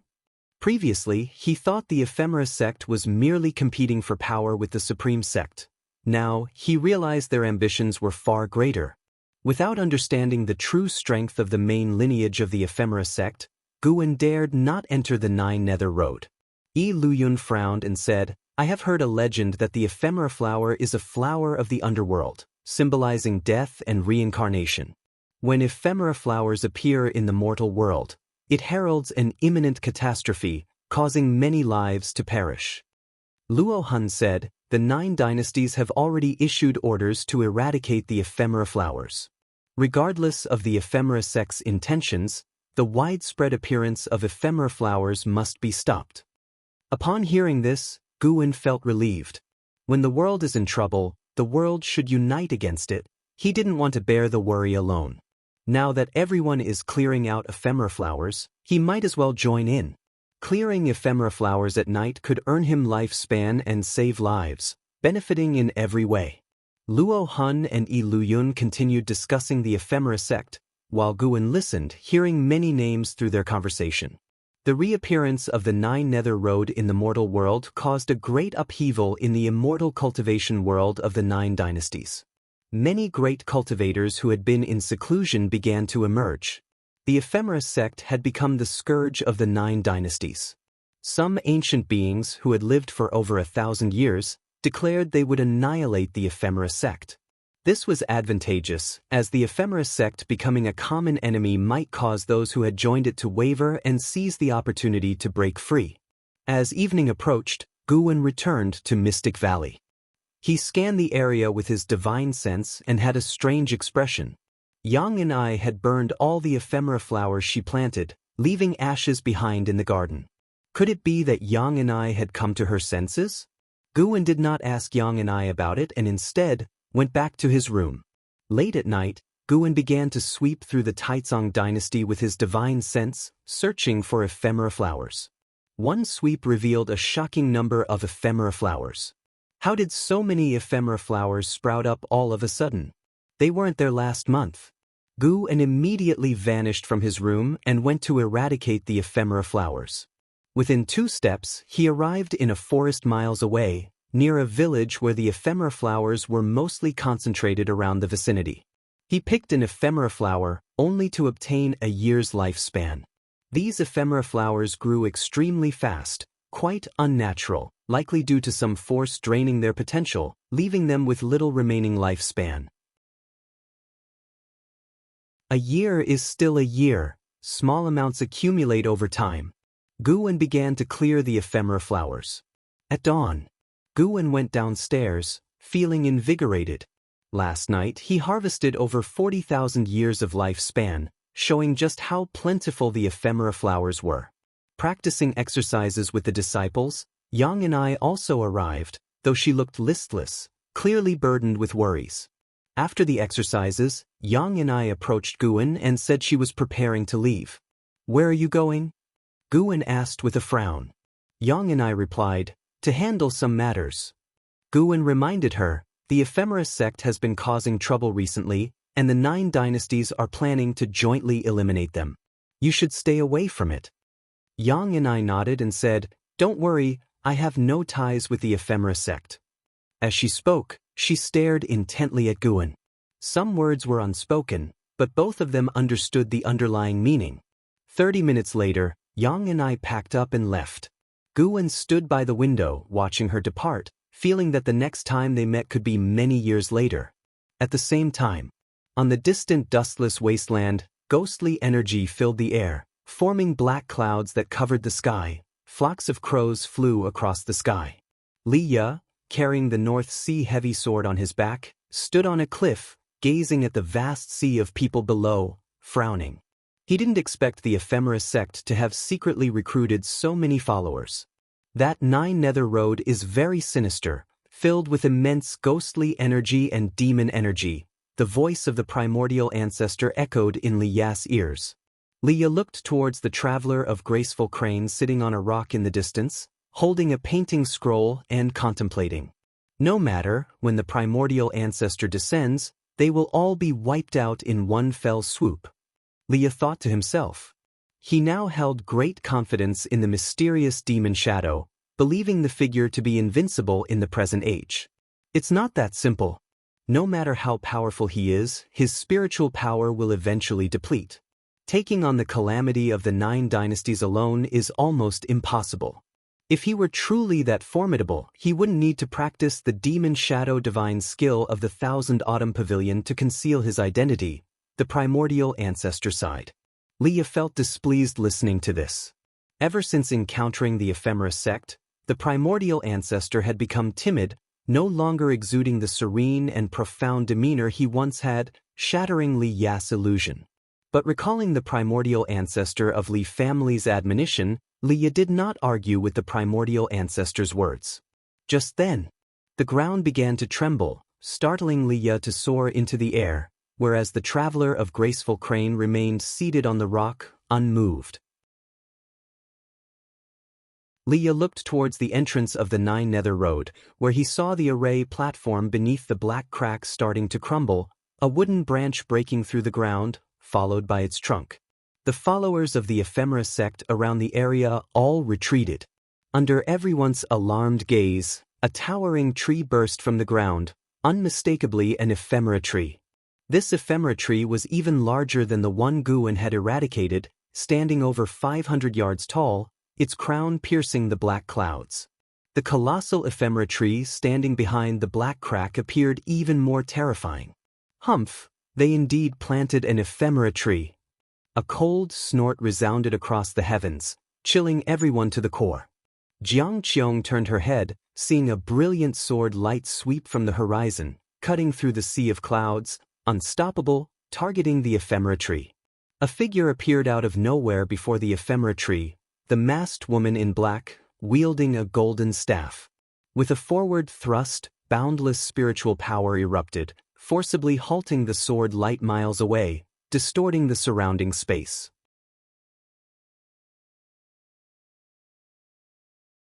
Chapter 116 Kindred Spirits on a snowy night, deep in the mountains. Xuan squatted down, picked the last ephemeral flower from the snow, and threw it into his storage bag. He only harvested 1 more year of lifespan, but he was not dissatisfied, because this month he had already harvested nearly 500,000 years of lifespan, pushing his total lifespan over 1,000,000 years again. It was so satisfying. After tonight, there would be no more ephemeral flowers on the surface in the Taicang dynasty. In 1 month he had picked over 1,000,000 ephemeral flowers, half of which hadn't even reached a year old, having just sprouted. If Xuan didn't pick them, the cultivators of the Taicang dynasty would clear them, so he could only pick them whenever he saw them, gambling on his luck. He couldn't ignore the safety of the world and forbid others from clearing the ephemeral flowers, and he also feared the ephemera sect. He could slowly accumulate lifespan, but if the ephemera sect's plan succeeded and he had no power to resist, he would be ruined. In the dim forest, Xuan stretched lazily and then walked towards the nearby city. It was almost dawn, and he planned to stroll around the city. Being cooped up in Medicine Valley all the time wasn't good. Occasionally getting out to see the scenery and the sights of the exotic realms could help him gain insights. Since he encountered Wuju's path enlightenment, Xuan had been pondering enlightenment. He felt that enlightenment relied not only on opportunity but also on life experiences. The sun gradually rose. The city 100 miles away began to stir with noise, signaling the start of a new day. At noon, Xuan sat in the second-floor tavern, drinking wine. He sat by the window, watching the street below, where martial arts heroes were performing their skills. Where there were people, there was the martial arts world. Even though everyone in the Taicang dynasty knew about the existence of immortal cultivation, 90% of people couldn't cultivate, which led to the birth of the martial arts world. They stood apart from the immortal cultivation world, having their own excitement and grievances. In the entire city, Xuan only sensed 3 other cultivators, and like him, they were pretending to be ordinary people. The immortal cultivation world was facing the threat of the ephemera sect, with countless demons eyeing them greedily outside the 9 dynasties, while the ordinary people lived unaffected. Most of them only lived for a few decades, and by the time their lives ended, the great demon calamity might not have even arrived. This was the difference between immortals and mortals. Cultivators and mortals lived under different time rules. As Xuan contemplated the difference between immortals and mortals, many emotions surged in his heart. He wanted to see if he could enter a state of enlightenment through such reflections. However, he sat there all day without entering the state of enlightenment, but he didn't feel it was a waste of time. Sitting quietly sometimes, not speaking and experiencing the countless facets of the mortal world had its own unique pleasure. Dusk settled again, and the snow that had stopped for a day began to fall once more. Xuan stood up, left some silver coins, and then departed. He didn't leave the city directly but started to wander the streets, mingling with the crowds, letting the snow fall on him, immersing himself in the mortal world's hustle and bustle. Only at dawn the next day did Xuan return to the valley. When he reached the third medicine valley, he saw disciples gathered together, chattering excitedly. From a distance, he heard the disciples discussing the Supreme Elder. A Supreme Elder had returned. This news shook the entire Supreme sect. The identity of the Supreme Elder, who had lived for 1,500 years with cultivation reaching the heavens, had been revealed. At the moment, the Supreme sect was facing the threat of the Ephemera sect, and the return of the Supreme Elder had greatly boosted the sect's morale. The righteous sect of the world regained its domineering aura. This Supreme Elder's title was Mystic Spring, also known as Xianxia. Xuan guessed that he had returned because the Supreme Sect informed him that Ancestor Tian had been killed by the Ephemera sect. After listening for a while, Xuan continued to pick medicinal herbs. As he picked the herbs, he was still contemplating the insights from the past 2 days. Although he hadn't entered a state of enlightenment, his mystic heart had gained another talisman. The mystic heart could gather divine skills, and Xuan at the Mahayana realm 9 layers had a divine skill brewing. Condensing divine skills depended not on cultivation level but on insights. He already had an idea, and as he continued to perfect it, the divine skill would naturally form. 3 days later, Xuan arrived at the Outer Sects Book Collection Hall, where Elder Lu often personally received him as always. After not seeing him for several months, Xuan noticed that he had aged significantly, his complexion also declining. Elder Lu, Foundation Establishment Realm 9th Layer 258/270/340, looking at the other's lifespan, Xuan sighed internally. Elder Liu's cultivation level was obviously elevated by elixirs, so his lifespan was shorter than those of the same realm. Having known each other for many years, their relationship had become profound, beyond the bounds of age. Xuan couldn't help but feel melancholic about his old friend's impending departure. However, he had long been prepared for this. He would eventually say goodbye to everyone around him. The path to longevity was destined to be lonely. Even if he found a way to extend the limit of lifespan in the future, it would just be an improvement. Making people immortal was incredibly difficult, and Xuan couldn't transfer his lifespan to others. This anticipated loneliness didn't sadden Xuan. Instead, it made him more resolute. The more so, the more he wanted to live on. He wanted to see the mortal world after 10,000 years, the splendors of 10 million years, and the vicissitudes of hundreds of millions of years. Elder Lu, this is the last volume of the Supreme Immortal Venerable. Xuan took a book out of his storage bag and smiled.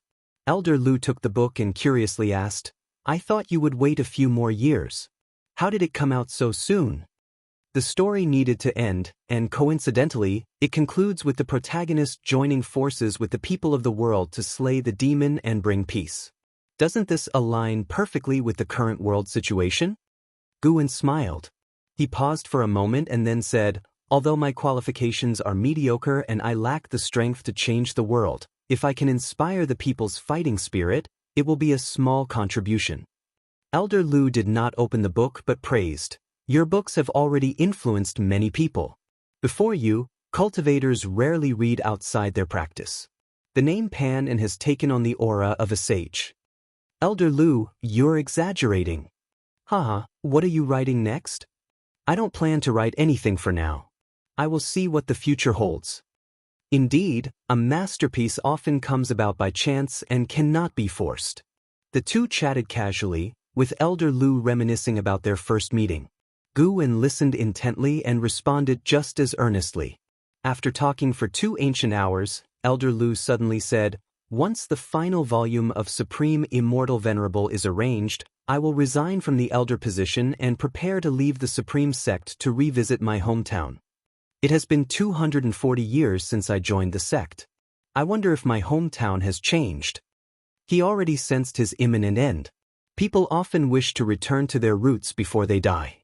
Guan couldn't help but think of Cheng Xiandan, who also left alone before his end. "I wish Elder Lu a smooth journey." Guan smiled gently as if unaware of Elder Liu's impending end. After bidding farewell to Elder Lu, Guan went to the elixir hall. He did not enter the hall but stood in the street, looking at its sign. Because of Elder Lu, he thought of Zhu Qinglu. Zhu Qinglu, an elder of the elixir hall, was also responsible for liaising with Guan. He too did not have many years left to live.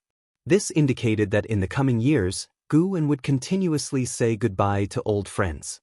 In this place, Guan entered a state of selflessness. He didn't know how much time had passed. Suddenly, Guan awoke, his vision returning, seeing a disciple standing in front of him. It was none other than Wu Ju, who had previously achieved path enlightenment. "Brother, are you all right?" Wu Ju asked cautiously. He had passed by and was drawn by Guan's state, suspecting that Guan had entered a state of enlightenment similar to his own. As he got closer, he realized it was the disciple he had encountered the day his own enlightenment ended. Fate was indeed wondrous. That day, this disciple witnessed his enlightenment. Today, he witnessed the disciple's enlightenment. Wu Ju developed a fondness for Guan and had been guarding nearby to avoid interruption. He had stood for quite a while. When Guan suddenly opened his eyes, he thought he might have disturbed him and felt a bit uneasy. Guan had indeed entered a state of enlightenment earlier, and his mystic heart had gained another talisman. He looked at Wu Ju and smiled. "I'm fine. Have we met before?" Wu Ju smiled and said, "Yes, back then I was under the tree and you asked if I was all right, just like how I am asking you now." Guan cast a lifespan detection on him. Wu Ju, Foundation Establishment Realm 2nd Layer 63/280/1040, how did he gain another 500 years? Had this guy recently achieved enlightenment again? Who was this person really? This was ridiculously extraordinary. Han Ming had only achieved enlightenment once in his life, yet Wu Ju had done it twice in 2 months? "You must have entered a state of enlightenment just now.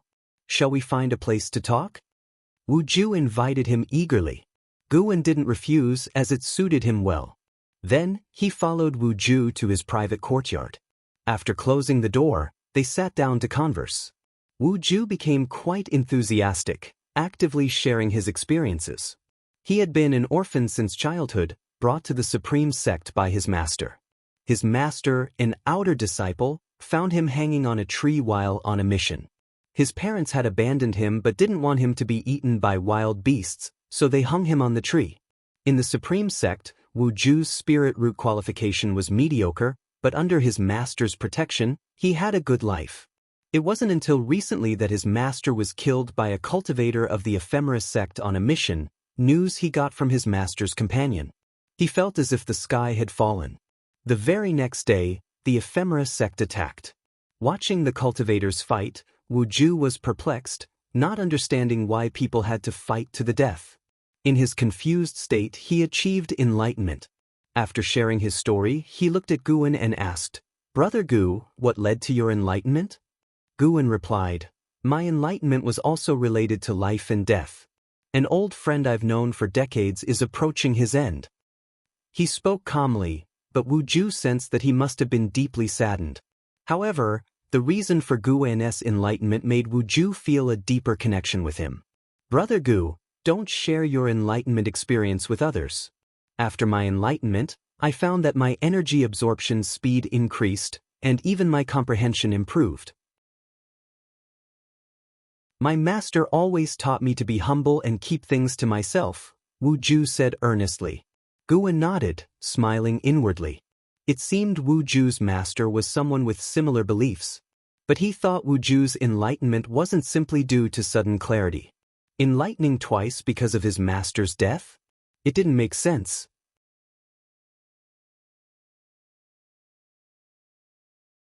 Chapter 117. Kill him, using a sword? Guan exchanged epiphanies with Wuju, talking all the way until the next morning. Both of them benefited greatly. Before parting, Wuju reminded him once again not to reveal their epiphany to others. Seeing Wuju's caution, Guan smiled and promised. Wuju watched Guan leave, a smile spreading on his face.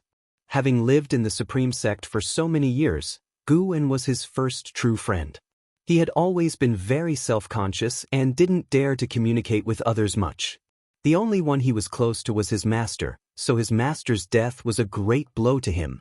Wuju turned back to his room to continue cultivating, while looking forward to his next exchange with Guan. Guan stayed in the city for an hour before returning to the Third Medicine Valley. After inspecting the valley, he hurriedly left again. After spending a short while in Mystic Valley, he came to the Mystic Heaven Cave Mansion. The Mystic Heaven Cave Mansion already had a lot of medicinal herbs planted, but it was still far from being filled. Guan planned to plant herbs above the 5th rank here, as it was his private territory, a place truly unknown to anyone. Though Jiang Qiong and Sky Dragon knew about the 8 scenic caves, only he knew about the Mystic Heaven Cave Mansion. During the planting process, he felt the presence of a battle coming from the north. The aura of the 9 Nether Road was still there, lasting for several months. The 9 dynasties continuously sent cultivators to fight, temporarily curbing the chaos caused by the Ephemera sect. This was normal. If the strength of the Ephemera sect far surpassed the 9 dynasties, they would have swept across them long ago. Guan did not pay attention to the distant battle and focused on planting herbs. He could stay overnight at the Mystic Heaven Cave Mansion, as it was already the end of the month. If Leia wanted to contact him, he could not afford to miss it. Since Guan and Leia made the agreement, Leia didn't appear on a mountain top at the end of the month to reveal his aura, possibly due to circumstances beyond his control. Yet, Guan was not anxious. He would come to the Mystic Heaven Cave Mansion at the end of every month and use his divine sense to search for Li Ya's aura in the north. Thus, Guan finished planting all the seeds he brought and set up a formation. When night fell, he performed the 9 extremes yin-yang body, transforming into a shadow and heading north. Under the night sky, Leia, carrying the North Sea heavy sword, reached the mountain top.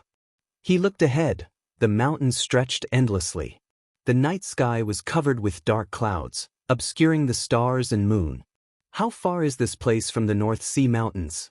I wonder if the primordial ancestor can find me, Leia thought worriedly. The old ancestor's voice sounded in his mind. The great cultivators of the 9 dynasties continue to appear, yet they cannot budge that female cultivator. When the main branch of the Ephemera sect arrives, it will be even more dangerous. Even if the primordial ancestor comes, he cannot turn the tide. He too acknowledged that Guan was the primordial ancestor of the Li family, but he had no confidence in the ancestor. The primordial ancestor's cultivation level was higher than his own when he was alive, but the main branch of the Ephemera sect also had such people, and not just one. After hearing this, Leia fell silent. He turned his head, spreading his divine sense, fearing that followers of the Ephemera sect were tracking him. After confirming no one was following him, Leia put down the heavy sword and sat cross-legged. He placed the heavy sword on his legs, carefully stroking it, feeling the blade. He had already mastered a trace of the Taicang divine shocking sword intent.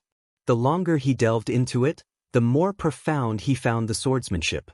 Once it was fully mastered, he would be unrivaled in his realm and even capable of cross-realm battles. The cold wind blew. Though there was no flying snow, it was still bone-chillingly cold. It was unclear how much time had passed. A figure appeared behind Leia, silently watching him. It was Guan, using the 9 extremes yin-yang body, observing Li Ya's swordsmanship accomplishments. Not bad, he didn't waste the swordsmanship accomplishment he had left behind. He is here. The old ancestor's voice sounded in Li Ya's ear, with a complex tone. Upon hearing this, Leia opened his eyes and turned his head. As soon as he saw Guan, he immediately stood up and saluted him with the North Sea heavy sword in hand. Now he could lift the North Sea heavy sword with one hand. Greetings, primordial ancestor. Regarding the title Liya used, Guan couldn't bother to explain. As long as Liya didn't guess his real identity, it was fine. Tell me about the ephemera sect, Guan said, his voice as usual with a changed tone. Liya began reporting the situation. Currently, all the followers of the ephemera sect were gathered at the entrance of the Nine Nether Road, numbering over 1 million. Every one of the ephemera sect's followers bore the ephemera seal, causing those wavering cultivators to be unable to escape. He mentioned the ephemera tree. Nearly every day, cultivators went to fight against the ephemera sect and ultimately died, becoming nutrients for the ephemera tree. Speaking of this tree, the fearless Li Ya's face too showed a trace of fear. Guan wasn't concerned about these. He was only curious about the strength of the strongest person in the main branch of the ephemera sect. Unfortunately, Liya didn't know either. After talking for half a day, it was all about the battles around the ephemera tree, without mentioning the situation inside the Nine Nether Road. I wondered why you came out secretly. Turns out it was to pass on information. It seems your backer is also helpless and unable to respond to you. A contemptuous laugh echoed, startling Liya. His face turned pale. He looked behind Guan, only to see a scholar-dressed traveler of graceful crane walking out from the forest. Guan, with his back towards him, did not turn around. Shadow magic skill, I wonder which master from the Thousand Autumn Pavilion you are? Traveler of graceful crane asked with a smile as he took off the book box behind him, placed it in front, and began to search inside it. Before Guan spoke, Liya anxiously shouted, "Primordial ancestor, he is Traveler of graceful crane. It's him who previously captured my old ancestor's soul. He is very strong, you must not be careless." Guan turned his head slightly, glancing at Traveler of graceful crane. Traveler of graceful crane, Unification Realm 9th Layer 1209/3020/3030 Unification Realm 9th Layer. No wonder he spoke so arrogantly. With such cultivation, he could indeed roam freely in the Taicang dynasty. Guan slowly turned around, looking at Traveler of graceful crane rummaging through his things, not in a hurry, watching him perform. A Grand Unification Realm 9th Layer cultivator needed to search for something by hand? This guy clearly thought he had Guan in the palm of his hand, deliberately messing with Guan and Li Ya's minds. Primordial ancestor? So you are family. In that case, I'll torture you to death in front of him to put an end to his wild thoughts. Traveler of graceful crane sneered coldly. Upon hearing this, Liya immediately moved to stand beside Guan, offering the North Sea heavy sword to him. To kill him, do I need a sword? Guan's hoarse voice sounded, making Liya pause, causing Traveler of graceful crane to halt his search. Traveler of graceful crane looked up at Guan. The two stood on a slope, with Guan standing higher. He couldn't see Guan's true face, but for some reason, looking at the opponent's posture gave him an uneasy feeling in his heart. He suddenly pulled out a scroll from the book box. When the scroll unfurled, terrifying magma erupted, blocking out the sky and blotting out the sun with a mighty force. Liya stood dazed, unable to react. Guan swiftly raised his right hand, flicking his finger to release a beam of light. It pierced through the terrifying magma, forcefully piercing Traveler of graceful crane's throat, blood spurting from the back of his neck. Traveler of graceful crane's eyes widened in disbelief. As his body leaned backward, a foot stepped on his back. Boom! The mountain quaked. Under Li Ya's watchful eyes, the formidable Traveler of graceful crane, who once made him despair, was trampled under the foot of the primordial ancestor, stone debris flying everywhere. Ugh! Traveler of graceful crane spat out a mouthful of reverse blood, desperately finding his spiritual power suppressed within his body, incapable of manifesting outside or casting spells for escape. He had never felt such suppression. Even a great mystic heart realm cultivator couldn't suppress him like this. Could it be that he had reached above the 5th level of the mystic heart realm? Traveler of graceful crane felt an absurdity. Boom! Boom! Xuan started stomping, foot by foot, on Traveler of Graceful Crane's back. More blood pooled beneath him, forming cracks in the mountain surface. Shrouded in dark purple demonic chi, Xuan appeared like a demon god from the netherworld. Even Leia couldn't help but feel a tinge of fear in his heart. The primordial spirit of the old ancestor within him was also silent. After 9 stomps, Traveler of Graceful Crane had lost his combat ability. Xuan's right foot ignited with Taicang True Fire, attaching it to Traveler of Graceful Crane's body. He then stepped back, using his left hand to capture Traveler of Graceful Crane's primordial spirit, while his right hand picked up the book box beside him. Traveler of Graceful Crane's body was swiftly incinerated to ashes. Xuan's figure vanished, leaving only a sentence. From now on, survive at your best. There's no need to seek me out again. Leia stood on the slope, gazing at the ashes of Traveler of Graceful Crane, speechless for a long time. After quite a while, he couldn't help but ask in his mind, "Do you still think the primordial ancestor has no chance against the main branch of the Ephemera sect?" The old ancestor didn't respond. Inside the Mystic Heaven Cave mansion, Xuan sat at a stone table, performing the soul-capturing skill on Traveler of Graceful Crane's primordial spirit. Indeed, Traveler of Graceful Crane was not from the 9 dynasties. He came from the main branch of the Ephemera sect, having arrived early on. 300 years ago, the main branch of the Ephemera sect descended upon the land of the 9 dynasties. He and several fellow disciples scattered. The others enacted the primary branch's major plan, searching for suitable puppet sects, while he traveled alone, seeking immortal opportunities. His actions were unique due to his core disciple status within the primary branch, possessing a prestigious background. 200 years ago, he encountered the mighty LV Baitin, realizing he wasn't an opponent, so he avoided it, hiding away for 200 years. The main branch of the Ephemera sect came to the land of the 9 dynasties knowing it would be devoured by demons. In their view, the human race here was doomed and better be fed to the Ephemera tree.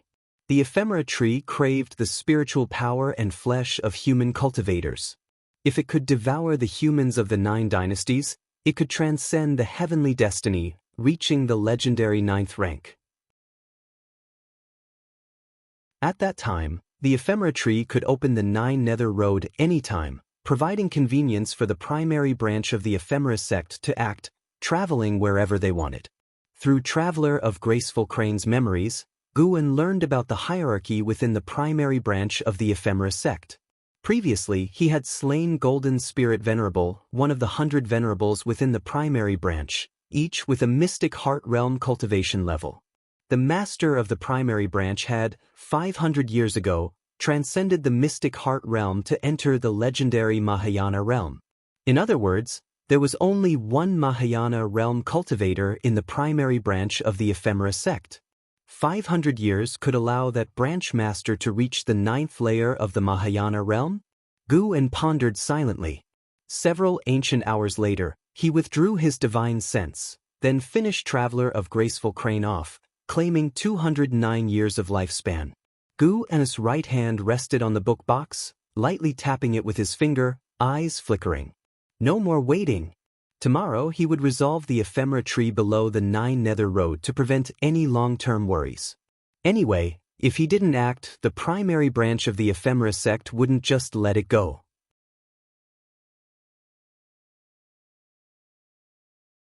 Chapter 118 Sword Venerable Fudao Strikes.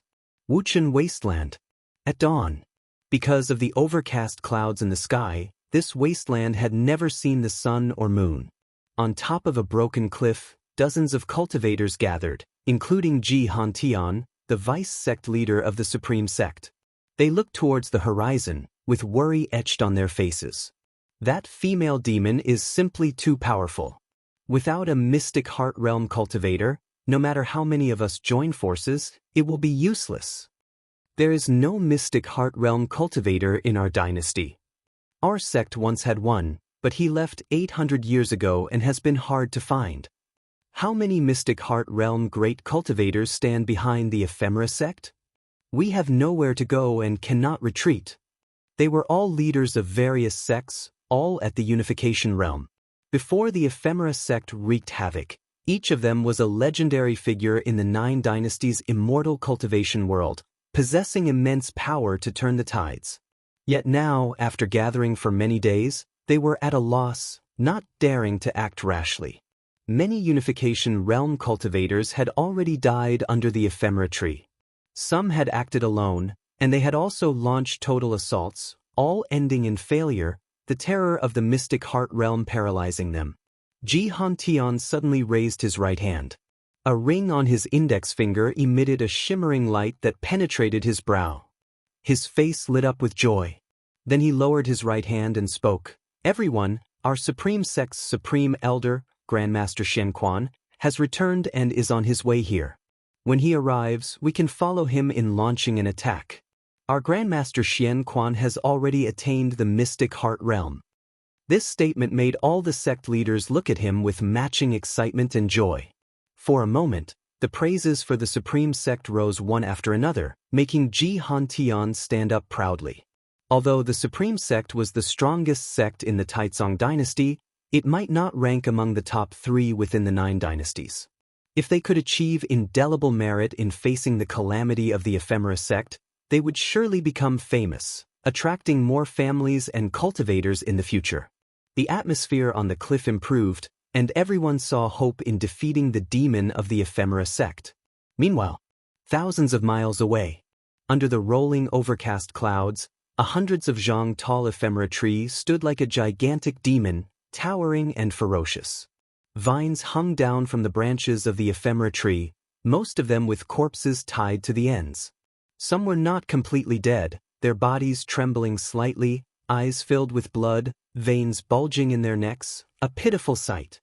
Amid the crowd, Xianxia's delicate brows furrowed as she looked at the hanging cultivators.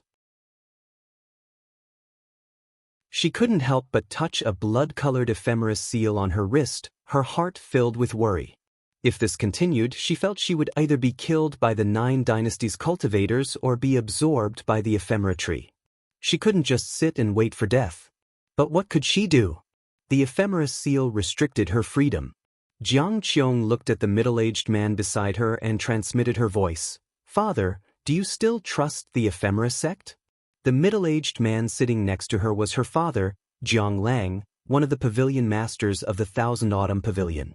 He had not only brought Xianxia but also many disciples to join the ephemera sect. Jiang Lang's face was sullen, and he didn't answer. How could he not know he had been played, but what could he do now? There were countless corpses of Unification Realm and Void Crossing Realm cultivators hanging from the ephemera tree. With his abilities, how could he escape? He turned to look in another direction, where 4 cultivators sat on the outskirts of the ephemera sect's million followers, their auras so oppressive that no one dared to act recklessly. At present, only those closely connected to the ephemera sect's higher-ups or trusted individuals could leave. Jiang Lang was neither. He belonged to sect hierarch Zhongliang.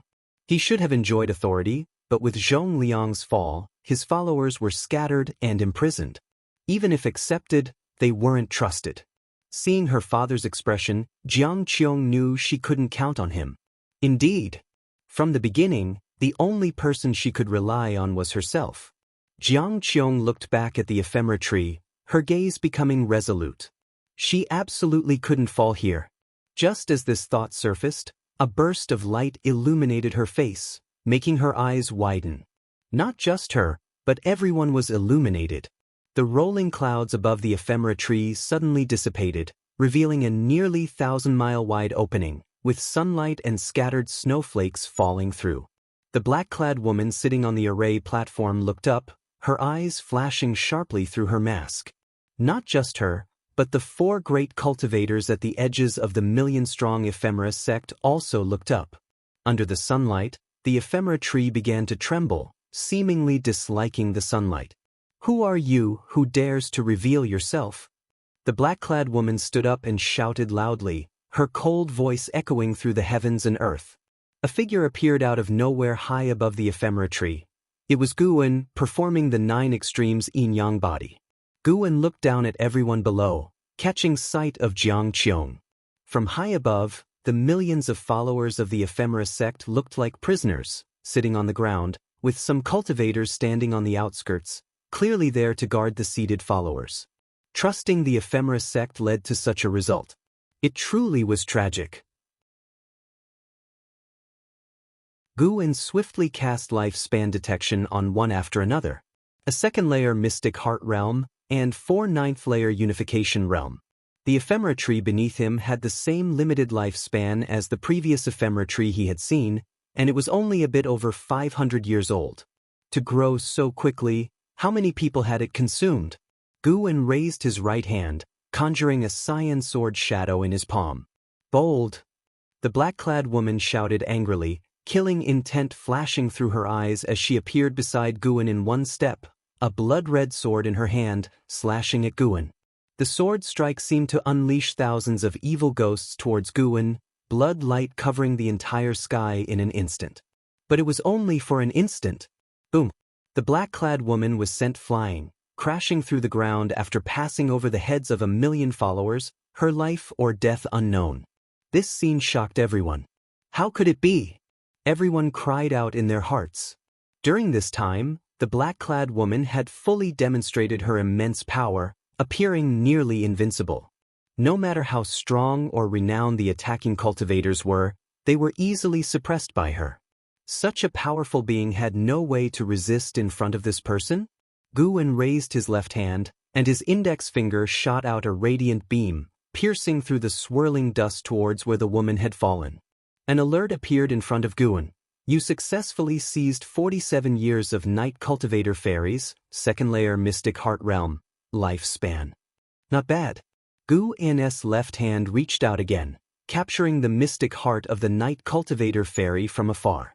The mystic heart scattered the rolling dust, fell into his hand, and then he stored it in his storage bag. The 4 ninth layer Unification Realm Great Cultivators guarding the edges of the million ephemera sect followers saw the situation was dire and immediately fled in different directions. Xuan raised his hand, pointing 4 times. Breaking path divine light. 4 radiant beams shot out like falling stars.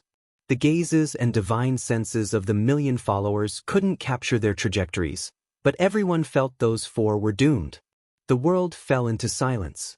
The Thousand Autumn Pavilion has such a figure, Jiang Lang murmured. He was still in shock. Jiang Qiong was equally frightened.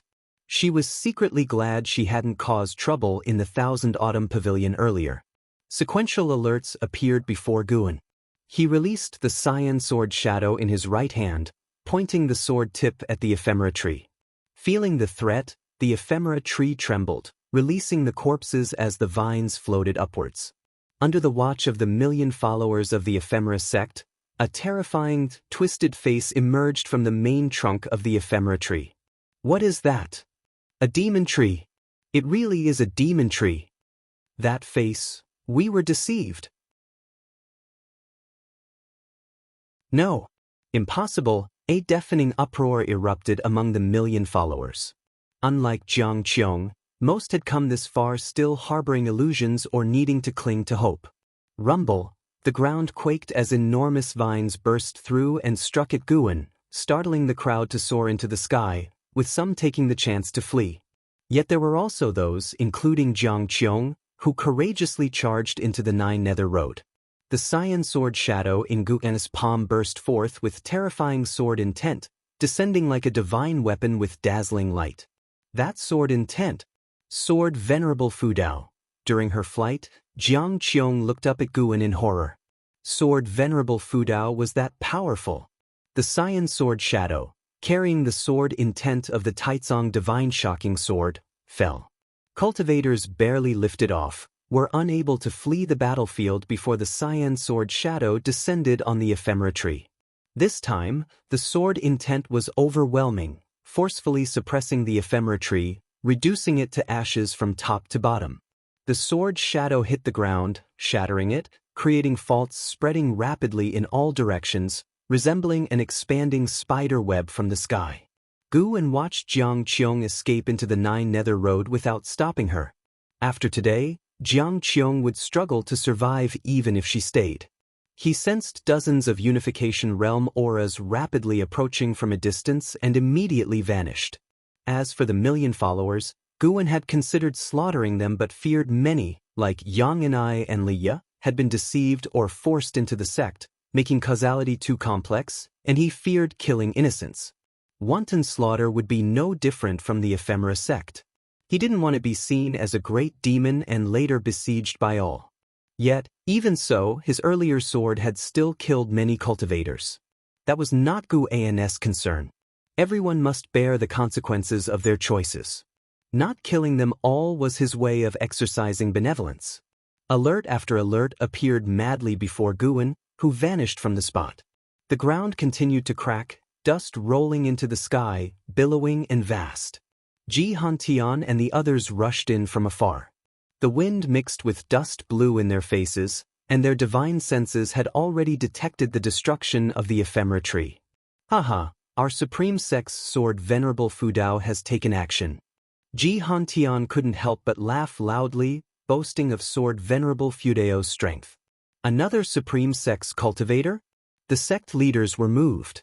The previous sword intent had frightened them, making them feel it was impossible to reach such a height in a lifetime of cultivation. After the ephemera sect's destruction, they had to reassess the F.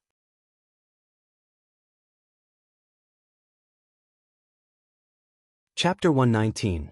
Sword Venerable's Prestige. Lu Lingjun's guest Guan walked into Mystic Valley, scanning the disciples' cultivation along the way. He spotted Chu Jingfeng meditating under a tree with a wooden sword standing before him. He suddenly became interested and turned around to walk over. "Brother Chu, what are you doing?" Guan asked curiously.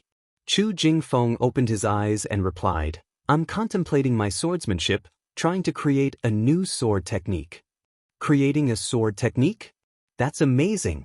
Why are you using a wooden sword? If you need a real sword, you can ask me." Guan praised him and then took out a treasure sword from his storage bag. Chu Jingfeng's storage bag had long been confiscated, and the spirit stones he earned doing odd jobs were kept in his house. Facing the gift of the sword, Chu Jingfeng shook his head and said, "No need. I want to comprehend pure swordsmanship, deriving it from the heart rather than from the sword itself." It sounded quite profound. Guan put away the sword and said with a smile, "If you need anything, just come to me anytime." After speaking, he headed towards his attic. Chu Jingfeng watched Guan's back, sensing his joyful mood. Though he is weak, he is always cheerful. Chu Jingfeng watched Guan's back silhouette silently, feeling a tinge of envy in his heart. Born into a wealthy family, he ended up imprisoned due to the family's power struggle. If he had the choice, he would prefer starting as a servant disciple to avoid heavy burdens. Chu Jingfeng stopped thinking about it and resumed his sword enlightenment. After cultivating Taoist expansion skill, his cultivation level couldn't increase. He was too lazy to practice other spells, deciding to focus solely on sword enlightenment. Just like that mad swordsman Han Ming of Great Yu, who after attaining sword enlightenment, became unstoppable. Elsewhere, back in his attic, Guan sat at his desk and brought up his attribute panel. His lifespan had skyrocketed by more than 300,000 years. This meant that during the extermination of the ephemera tree, he had killed thousands of ephemera sect cultivators. Guan suddenly understood why there were so many demon cultivators. He tried hard to calm his emotions and maintain his original heart, not falling into the demon path. It's still better to grow flowers and herbs. The lifespan provided by Mystic Heart Realm great cultivators is equivalent to that of 5th-tier medicinal herbs. For him, the benefits of killing enemies were not much different from harvesting herbs and might even invite potential trouble.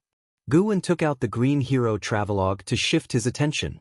Soon, he immersed himself in the love and grudges between the Green Hero and his beloved. Meanwhile, in the dustless wasteland, many cultivators flew through the air. Some were arriving, others were escorting ephemera sect cultivators away. On a cliff, Tian stood behind an elder in a white robe, respectfully recounting the earlier battle. "That's how it happened, elder. It was all thanks to sword Venerable Fudao. Who exactly is he among the supreme elders?" The mystic heart realm great cultivator had no way to resist him. Tian asked, trying hard to suppress his excitement. The intervention of Sword Venerable Fudao had thrilled him greatly and made him proud. Recalling the shocked expressions of other sect leaders, he felt immensely satisfied. The elder standing before him, who had just returned, was Supreme Elder Xianxia. Supreme Elder Xianxia remained silent, closing his eyes as well. Tian did not disturb him, thinking that the Supreme Elder was contemplating whose sword Venerable Fudao might be. Little did he know, Supreme Elder Xianxia was deeply shocked inside. Which Supreme Elder in the Supreme Sect was this powerful? However, he had heard stories of Sword Venerable Fudao upon his return, which at least suggested the other party's heart was aligned with the Supreme Sect, most likely being a member, though not a Supreme Elder. He had encountered similar situations overseas, where extraordinary talents would emerge in those super sects, stepping forward during the sect's crisis. This was known as the sect's great fortune. Could it be that the Supreme Sect also had such great fortune? Supreme Elder Xianxia slowly opened his eyes and said, Sword Venerable Fudao hides his identity because he doesn't want to be disturbed. The more this is the case, the less we should probe into his identity. We should even find ways to protect his information. But his achievements must be widely publicized to strengthen his sense of belonging to the Supreme Sect. Otherwise, over time, he may leave, feeling that the Supreme Sect has no benefits for him and only drags him down. Elder, I think the same. I've already sent a message to the sect leader, asking him to publicize this matter, Tian said with a smile. The Supreme Sect had survived another catastrophe. According to ancient laws, it would rise triumphantly after a disaster. Go about your business. They'll check the entrance to 9 Nether Road. Perhaps this path could become an opportunity for the Supreme Sect. After saying this, Supreme Elder Xianxia vanished into thin air. Tian turned around and left, preparing to discuss with other sects how to handle 9 Nether Road. As the year's end approached, Xuan went to the outer gate city to find Wuju, bringing wine and roasted chicken. Seeing him, Wuju was delighted, pulling him inside. After closing the door, Wuju excitedly said, Brother Gu, why are you here? This was the first time anyone had voluntarily visited him. How could he not be happy? Just to see you, fearing you might be bored. Xuan replied with a smile, though he truly wanted to see if Wuju had had any further enlightenment. Unfortunately, he had not. Xuan wished to witness Wuju's continuous enlightenment, surpassing the Supreme Sect's geniuses. For him, enlightenment was optional. After all, he could increase his lifespan through other means. He considered enlightenment out of boredom and to see if he could find a way to help extend the lifespan of those around him. So far, enlightenment seemed quite difficult, not achievable merely through deep experiences or rich emotions. Wuju placed bowls and chopsticks on the table, while Xuan set down the wine and roasted chicken, observing the room and noting no changes. Wuju's cultivation had risen from Foundation Establishment Realm 2nd layer at the end of his enlightenment to Foundation Establishment Realm 4th layer. How long had it been? His talent seemed higher than that limited by extreme longevity. Judging by his living environment, it appeared Wuju had not sought another master. By the way, have you heard about Sword Venerable Fudao's deeds? He single-handedly defeated the Ephemera sect, unbelievably. Thousands of fellow sects couldn't vanquish that demon, but he killed it in 2 moves. He's even more impressive than Guyu from the Supreme Immortal Venerable. While pouring wine for Xuan, Wuju said with a smile. The Supreme Sect was already abuzz with Sword Venerable Fudao's legend, and not just Wuju, servant disciples from the 3rd Medicine Valley and Mystic Valley were discussing it. Visiting Tian Valley a few days ago, Luo Hun had also inquired about this. Of course I've heard, truly impressive. I wonder what he's like in person, Xuan said with a laugh. The two began discussing Sword Venerable Fudao, toasting back and forth, quickly finishing a jar of wine. Wuju pulled out a secret book from his pocket, saying, Brother Gu, this is a fist technique I exchanged for all my savings. Take a look and practice it when you get home.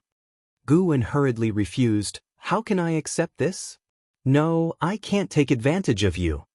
What do you mean, take advantage? You're my only friend, and learning some combat techniques is never a bad thing. I've come to realize that the immortal cultivation world is rarely peaceful for decades, with conflicts between righteous and demonic paths erupting frequently. Wu Ju said earnestly. Hearing this, Guan had no choice but to accept. He began to read through the fist technique. Sunset Fist. After a quick look, Guan memorized it all and returned the secret book to Wu Ju. Wu Ju was stunned, asking, "So quickly? You don't like it?" Guan replied, "I'm not fond of fighting. This fist technique is too aggressive for me." Wu Ju smiled wryly. When cultivators fight, it's a matter of life and death unless you stay in the supreme sect forever. Huh, I really want to stay here forever. Fine then. Not wanting to take advantage of him, Guan took out a swordsmanship book, saying, "I have a sword technique here, would you like to see?" "No need. Though I respect sword Venerable Fudao, I don't like using swords. Or rather, I don't like using magic artifacts in battle. I only trust my fists and feet." Wu Ju waved his hand, displaying his muscular arm. Guan chuckled and took out the Gale Shadowless Leg secret book, saying, "How about this one?" Wu Ju glanced at it, instantly unable to look away. "It sounds impressive, must be valuable? No worries, take it. If you become important in the Supreme Sect one day, don't forget about me," Guan said. Hearing this, Wu Ju hesitated no longer, eagerly taking the book and reading it intently. Guan picked up his wine bowl, gazing at the focused Wu Ju. Who could imagine his demeanor 1,000 years from now? With the arrival of spring, the snow season extended, not ceasing even by the time of the spring festival. The third Medicine Valley became lively, with the attic area adorned with lanterns and festive decorations. The disciples were busy, their faces beaming with smiles. Guan sat at a long table in the courtyard, watching the bustling disciples with a smile. Having many people was good, no need for him to toil. Guan glanced at Lu Lingjun, who was making paper cuts among the female disciples, looking virtuous and gentle, contrasting her Unification Realm 9th layer cultivation level. Xuan approached excitedly. "Senior brother, they're building a statue of Sword Venerable Fudao next to the Heavenly Repair platform. It's grand. You must see it next time you go." He had also started cultivating the Taoist expansion skill, though less enthusiastically than Chu Jingfeng or Lu Jiujia. He had accepted his aptitude and enjoyed life honestly. Guan could only respect this, as forcing cultivation was not possible. Besides, practicing the skill seriously only delayed aging, not prevented it. "Is that so? I should indeed take a look." Guan raised his eyebrows and smiled. The Supreme Sect's attitude pleased him, giving him due respect. Xuan continued narrating changes in the outer gate as Guan sensed LV Beiyin flying over. Soon, LV Beiyin landed. Xuan immediately got up and left, not daring to intrude. "Let's talk inside," LV Beiyin said, making his way into the attic.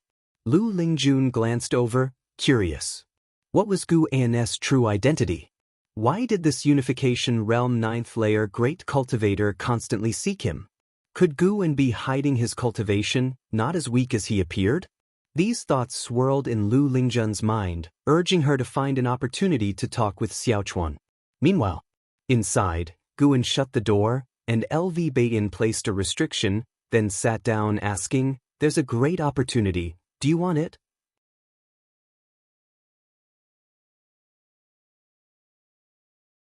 Chapter 120 Sword Intent shocks the sect. No. Guan refused outright, thinking, how could the Supreme Sect have any opportunities after just experiencing a calamity? LV Beiyin was stunned for a moment, not expecting such a blunt refusal. Instantly annoyed, he said, "You brat, I haven't even told you what the opportunity is." Guan sat down and said, "I won't be the sect leader, I won't write books, and I won't entertain disturbances from the holy sons or holy daughters anymore." LV Beiyin laughed in anger after hearing that. "In your eyes, am I that kind of person? I just don't want trouble, did I wrong you? If so, I apologize." Guan said seriously. LV Baishan's face froze, then he gave a faux cough and said, "Naturally, you have wronged me. I came to find you for other matters." "What matters?" "You must have heard of the Nine Nether Road. It has now been sealed off by the 9 dynasties working together, with each sect sending cultivators to guard it. Even the main lineage of the Ephemera sect would find it hard to shake. Now, the sects of the 9 dynasties are leading disciples to train on the Nine Nether Road, where demons roam freely. You can kill demons and seize treasures. Moreover, the spiritual energy is rich, making it suitable for cultivation." LV Baiyan spoke slowly, which indeed surprised Xuan. He hadn't expected the Nine Nether Road to be turned into a training ground like a secret realm. Xuan asked, "Isn't the Nine Nether Road supposed to be dangerous?" "It is dangerous, so great cultivators will lead the disciples for training. I want to give you a spot so that when you enter the Nine Nether Road, someone will protect your life. You can cultivate, kill demons, or search for treasures. No matter what you do, someone will have your back. Isn't that a great opportunity? Furthermore, the Supreme Sect plans to build a city inside the Nine Nether Road for disciples to rest and cultivate." LV Baiyan spoke passionately, full of ambition. He believed that if he developed the Nine Nether Road well, the Supreme Sect would soar to new heights, possibly entering its most prosperous period ever, and his status in the sect's history would rise accordingly. Xuan listened carefully and thought it indeed seemed feasible. LV Baiyan seemed intent on changing a long-standing trend where cultivators would leave the 9 dynasties' lands after reaching the unification realm to seek opportunities elsewhere. LV Baiyan wanted to enhance the foundation of the Supreme Sect, making it stronger so future disciples wouldn't need to venture out for opportunities. The Nine Nether Road was his first step. He also planned to establish a sea route, led by the newly returned elder Xianxia. He spoke more and more passionately, almost declaring his intention to unify the continent. Xuan listened with great interest, admiring LV Baishan's vision. The stronger the Supreme Sect, the better it would be for him to benefit from its shade. After a long while, LV Baiyan finally ended his endless speech and looked at Xuan asking, "So, will you go?" Xuan shook his head and said, "I won't go. I need to stay and look after the Medicine Valley. Someone else can look after it as well." "No, I can't relax. Honestly, I'm scared.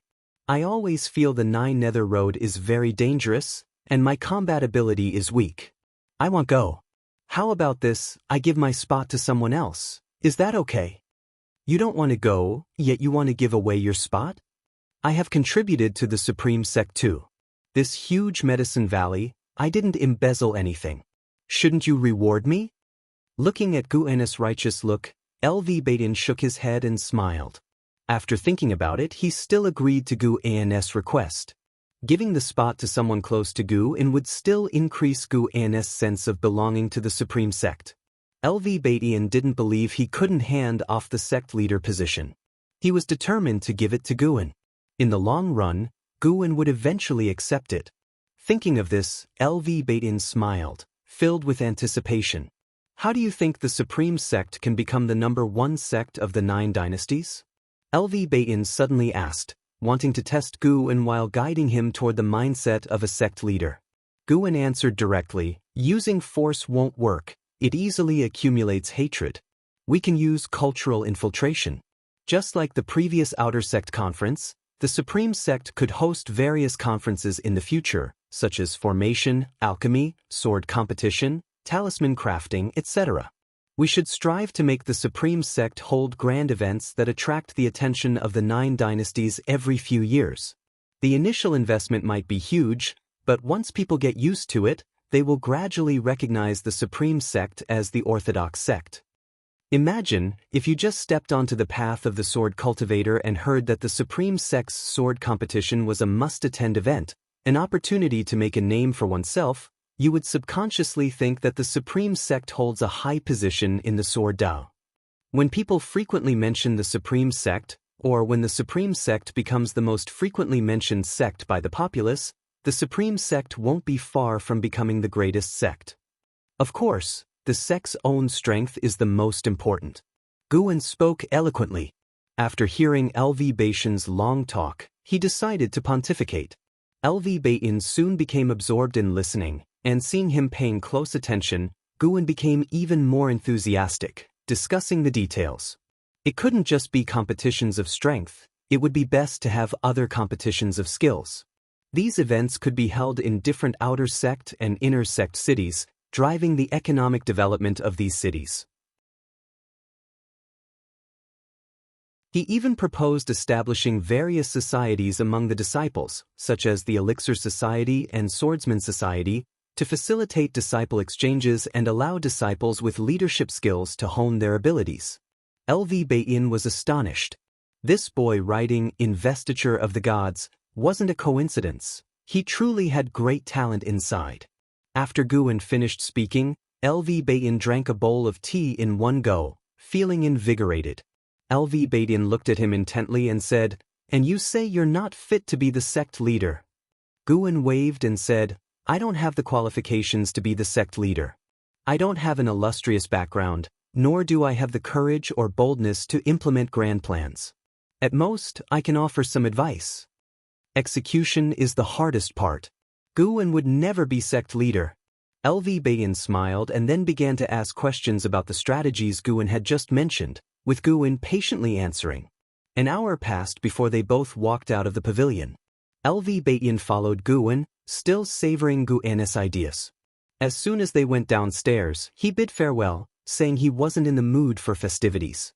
Guan didn't try to persuade him to stay. Without LV Beiyin around, the festive atmosphere in the Third Medicine Valley became even more relaxed. After the new year, the matter of training on the Nine Nether Road quickly spread throughout the Supreme Sect.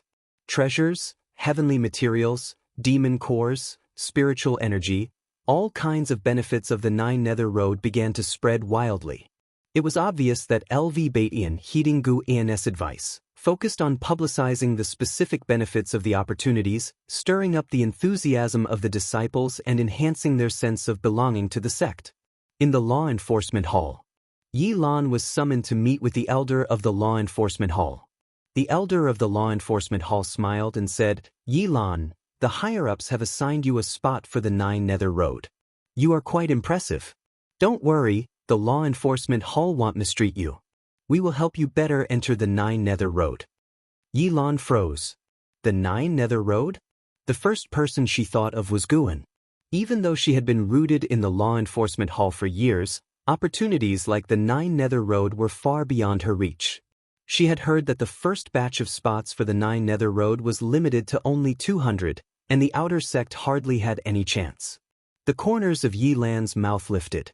She felt no burden about being taken care of by Guan, only surprise and sweetness. "Senior brother, it seems you still have me in your heart, even if you are stubborn with words." Yi Lan understood Guan's thoughts. Romantic relationships could indeed hinder cultivation. Precisely because of this, she wanted to seize every opportunity to become stronger, proving her determination to her senior brother. Winter passed, and spring came, bringing the awakening of all things. Time reached early March. In the Third Medicine Valley, Guan squatted by the Heavenly Spirit Pond formed by Heavenly Spirit water. He had just released a batch of carp into it and was watching them swim freely to see if they could absorb the spiritual energy of the pond. Lu Lingjun stood beside him and said, "If raised like this, they might develop spiritual wisdom. Will the Heavenly Spirit water continue to expand?" Guan asked curiously.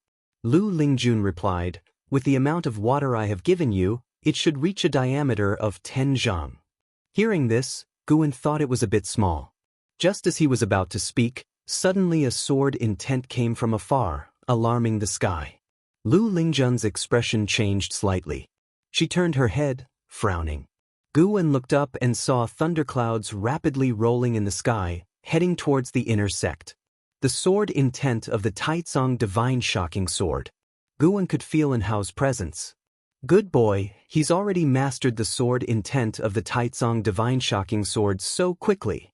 Guan felt both gratified and a bit shocked. Enhao's talent was truly extraordinary. Lu Lingjun said in surprise, "This sword intent is similar to that left by Sword Venerable Fudao on the Heavenly Repair platform, but it's far less grand." Could it be that a disciple of Sword Venerable Fudao has initially mastered the Sword Dao? Guan asked curiously, a disciple? How can you tell so clearly? I can't even feel it. Lu Lingjun remained calm, saying, perhaps I've seen others cultivate sword intent. Having been a servant disciple for so long, she already understood the supreme sect and was ready to move up. To increase her status, her cultivation was naturally key.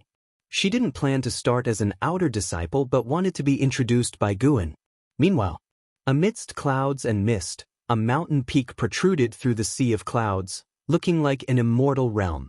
Alone at the mountain top, Anhao was meditating. Anhao's white robes fluttered wildly, and in front of him, a sword shadow condensed, exuding an ancient aura. Figures appeared out of thin air around him. LV Batian and Elder Xianxia had also arrived. Elder Guzong looked at Anhao, astonished, and said, this sword intent is, another elder said in a deep voice, the sword intent of Sword Venerable Fudao. Did he gain insight from the Heavenly Repair Platform? No, just relying on the Heavenly Repair Platform isn't enough. He must have inherited Sword Venerable Fudao's legacy. A female elder said in a deep voice. So, he is a disciple of Sword Venerable Fudao? No wonder, such a genius would voluntarily join the Supreme Sect without any background. It turns out, Sword Venerable Fudao helped us nurture the disciple, Elder Guzong remarked. LV Batian kept his eyes fixed on Anhao, his gaze flickering. Elder Xianxia stroked his beard and said, such domineering sword intent, it could be recognized as the foremost sword Dao of the Taicang dynasty. His comment made the elders even more excited, and they began discussing Anhao's background and talent. Elder Xianxia, meanwhile, waved his sleeve, and flags flew out from it, surrounding Anhao. The flags started to gather nature's spiritual energy, pouring it into Anhao's body.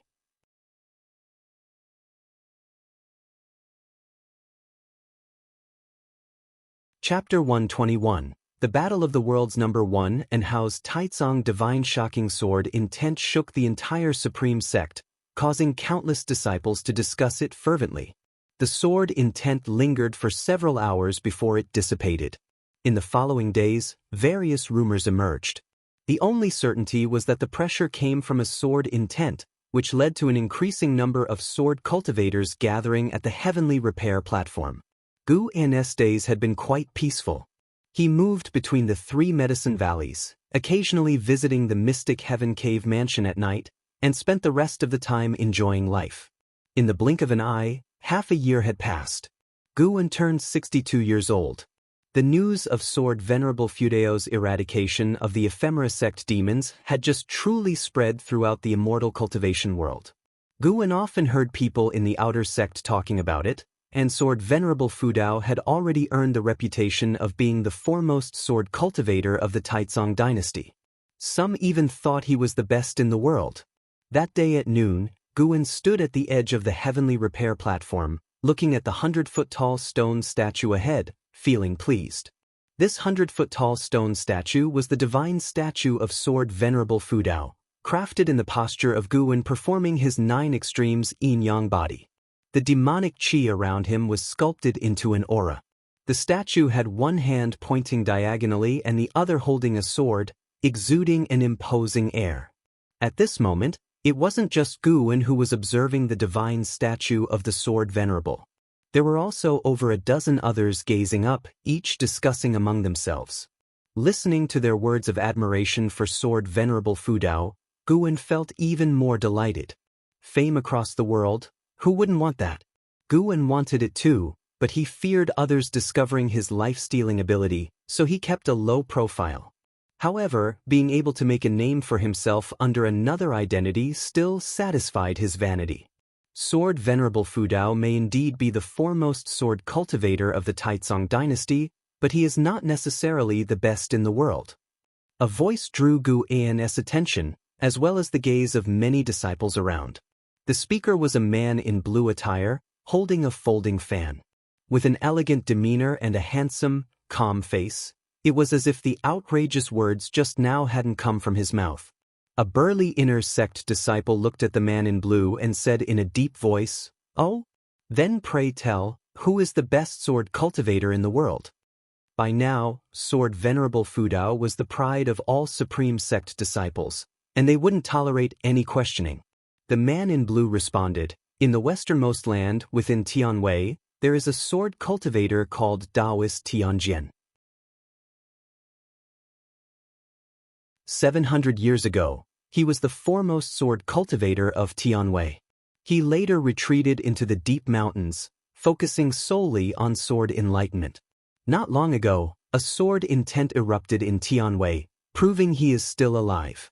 If not for Sword Venerable Fudao's swift action, it would have been this senior who ended the ephemera sect. Tianwei, one of the 9 dynasties, located at the far west, constantly plagued by demons, yet its territory was even more extensive than Taicang, a testament to Tianwei's might. Guan sensed that this person's cultivation level was hidden. On the surface, he appeared to be at the core formation realm, but had actually reached the divinity transformation realm.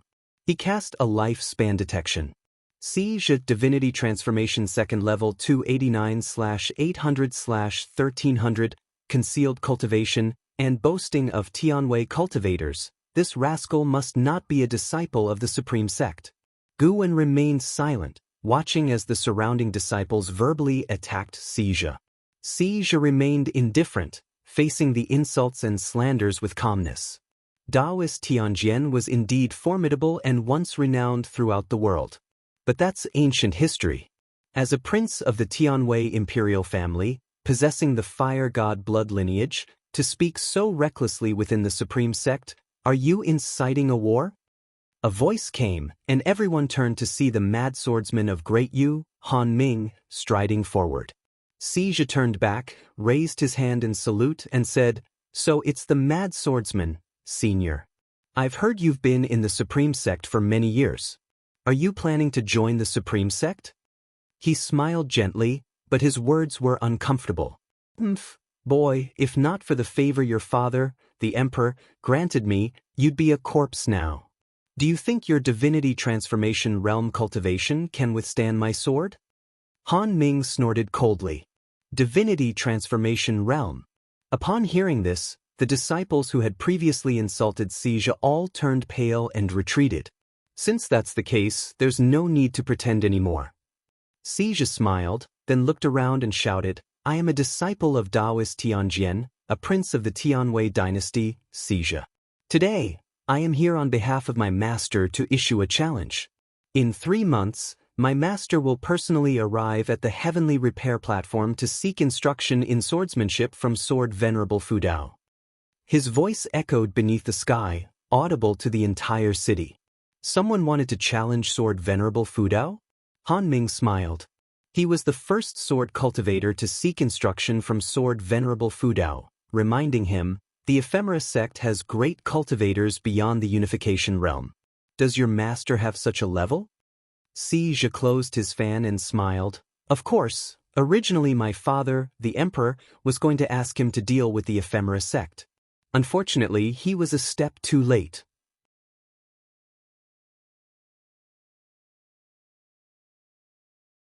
A reminder that my position as sect leader is unstable. LV Baishan's eyes turned deep, and his tone became elusive, making it unclear what he was thinking.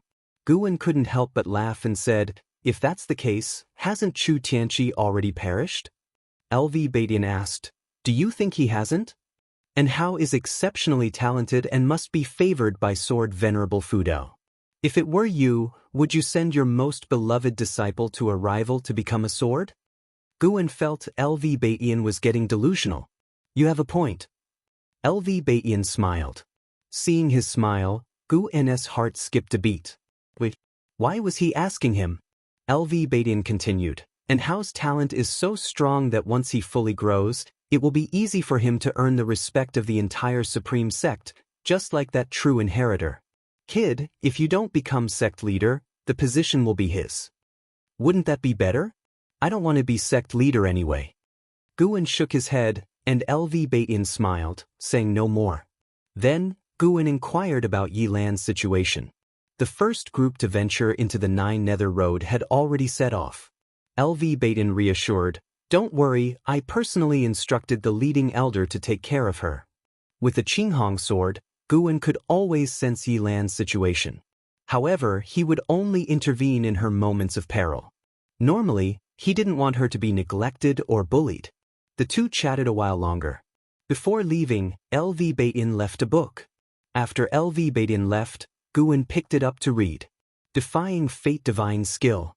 At dusk, Liya, carrying the North Sea heavy sword, walked to the edge of the heavenly repair platform, gazing at the divine statue of Sword Venerable Fudao with barely hidden excitement in his eyes. Ancestor, the primordial ancestor, is indeed Sword Venerable Fudao. Liya screamed in his heart. The ancestor was also shocked, sighing, "I thought he was the demon of the Thousand Autumn Pavilion?" I told you, our primordial ancestor can't possibly be a demon cultivator." Liya was overjoyed. On his way here, he had already learned about Taoist Tianjian's challenge, so he came to the heavenly repair platform to admire the image of Sword Venerable Fudao, discovering that he was indeed the primordial ancestor of the Li family. He began to look forward to the upcoming duel. "Why don't you go see your junior brother Gu?" the old ancestor's voice teased. Liya replied in his mind, "I won't disturb him. My recent experiences aren't worth sharing. I'll wait until I've mastered the Taicang Divine Shocking Sword. Besides, the Supreme Sect is about to launch the Golden List. I must make a name for myself in the Golden List ceremony." His tone was full of confidence.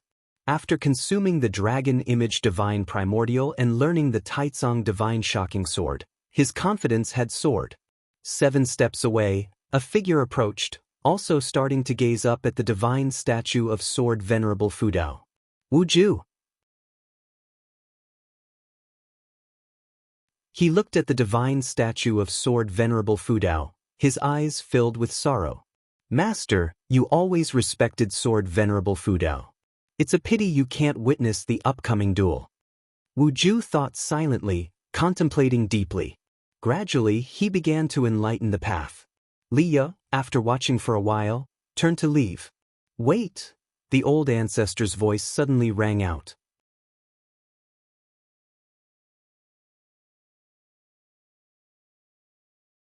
Chapter 122 The Real Taicang Divine Shocking Sword, What's Wrong? Liya asked in his mind, puzzled. He couldn't wait to return to the inner sect's cave, to cultivate properly and then become famous throughout the world. The voice of the ancestor rang out, "Look at the person next to you, he's actually gaining enlightenment." His tone was heavy, even carrying a hint of shock. Gaining enlightenment? Liya was confused, unable to stop himself from turning his head to look. His gaze quickly fell on Wuju. Wuju appeared very out of it, starkly different from the energetic disciples of the Supreme Sect around him. Was he gaining enlightenment? What kind of enlightenment? Thinking about a cultivation technique? Liya asked in his heart. The ancestor replied, "Gaining enlightenment is a special state, something one can encounter but not seek. During the process of gaining enlightenment, one can feel the heaven and earth true meaning, which leads to a transformation in both comprehension and physical aptitude. Those who can gain enlightenment, even if only once, can defy fate and rewrite their destiny. Even I have never gained enlightenment. I have only seen a friend of mine who had. If he were still alive, he would undoubtedly be one of the top experts in the 9 dynasties of the immortal cultivation world." So amazing? Liya examined Wuju carefully but couldn't see how Wuju was different. He looked quite ordinary, even less impressive than his junior brother Gu. At least his junior brother Gu was handsome and easily likable. The Supreme Sect truly hides dragons and crouching tigers. Not to mention LV Xian and Ji Xiaoyu, the cultivation speed of Anhao is unprecedented in history. Anyway, I've never heard of such a prodigious talent before. Now you encounter someone gaining enlightenment. The younger they are when they gain enlightenment, the greater their potential. This boy looks about your age. In the future, he will probably soar to great heights. The fortune of the Supreme Sect is unstoppable. The ancestor's tone was filled with emotion. He also felt pressured. Remembering his promises to Li Ye, he was filled with shame. He had promised to help Li Ye ascend to the peak of immortal cultivation and become #1 in the world. But seeing LV Xian and Ji Xiaoyu, and hearing the legends of Anhao, he felt the pressure. The talent of these three was too exaggerated, and their backgrounds far surpassed Li Ye's. The Ancestor thought he couldn't provide Li Ye with an advantage in cultivation resources.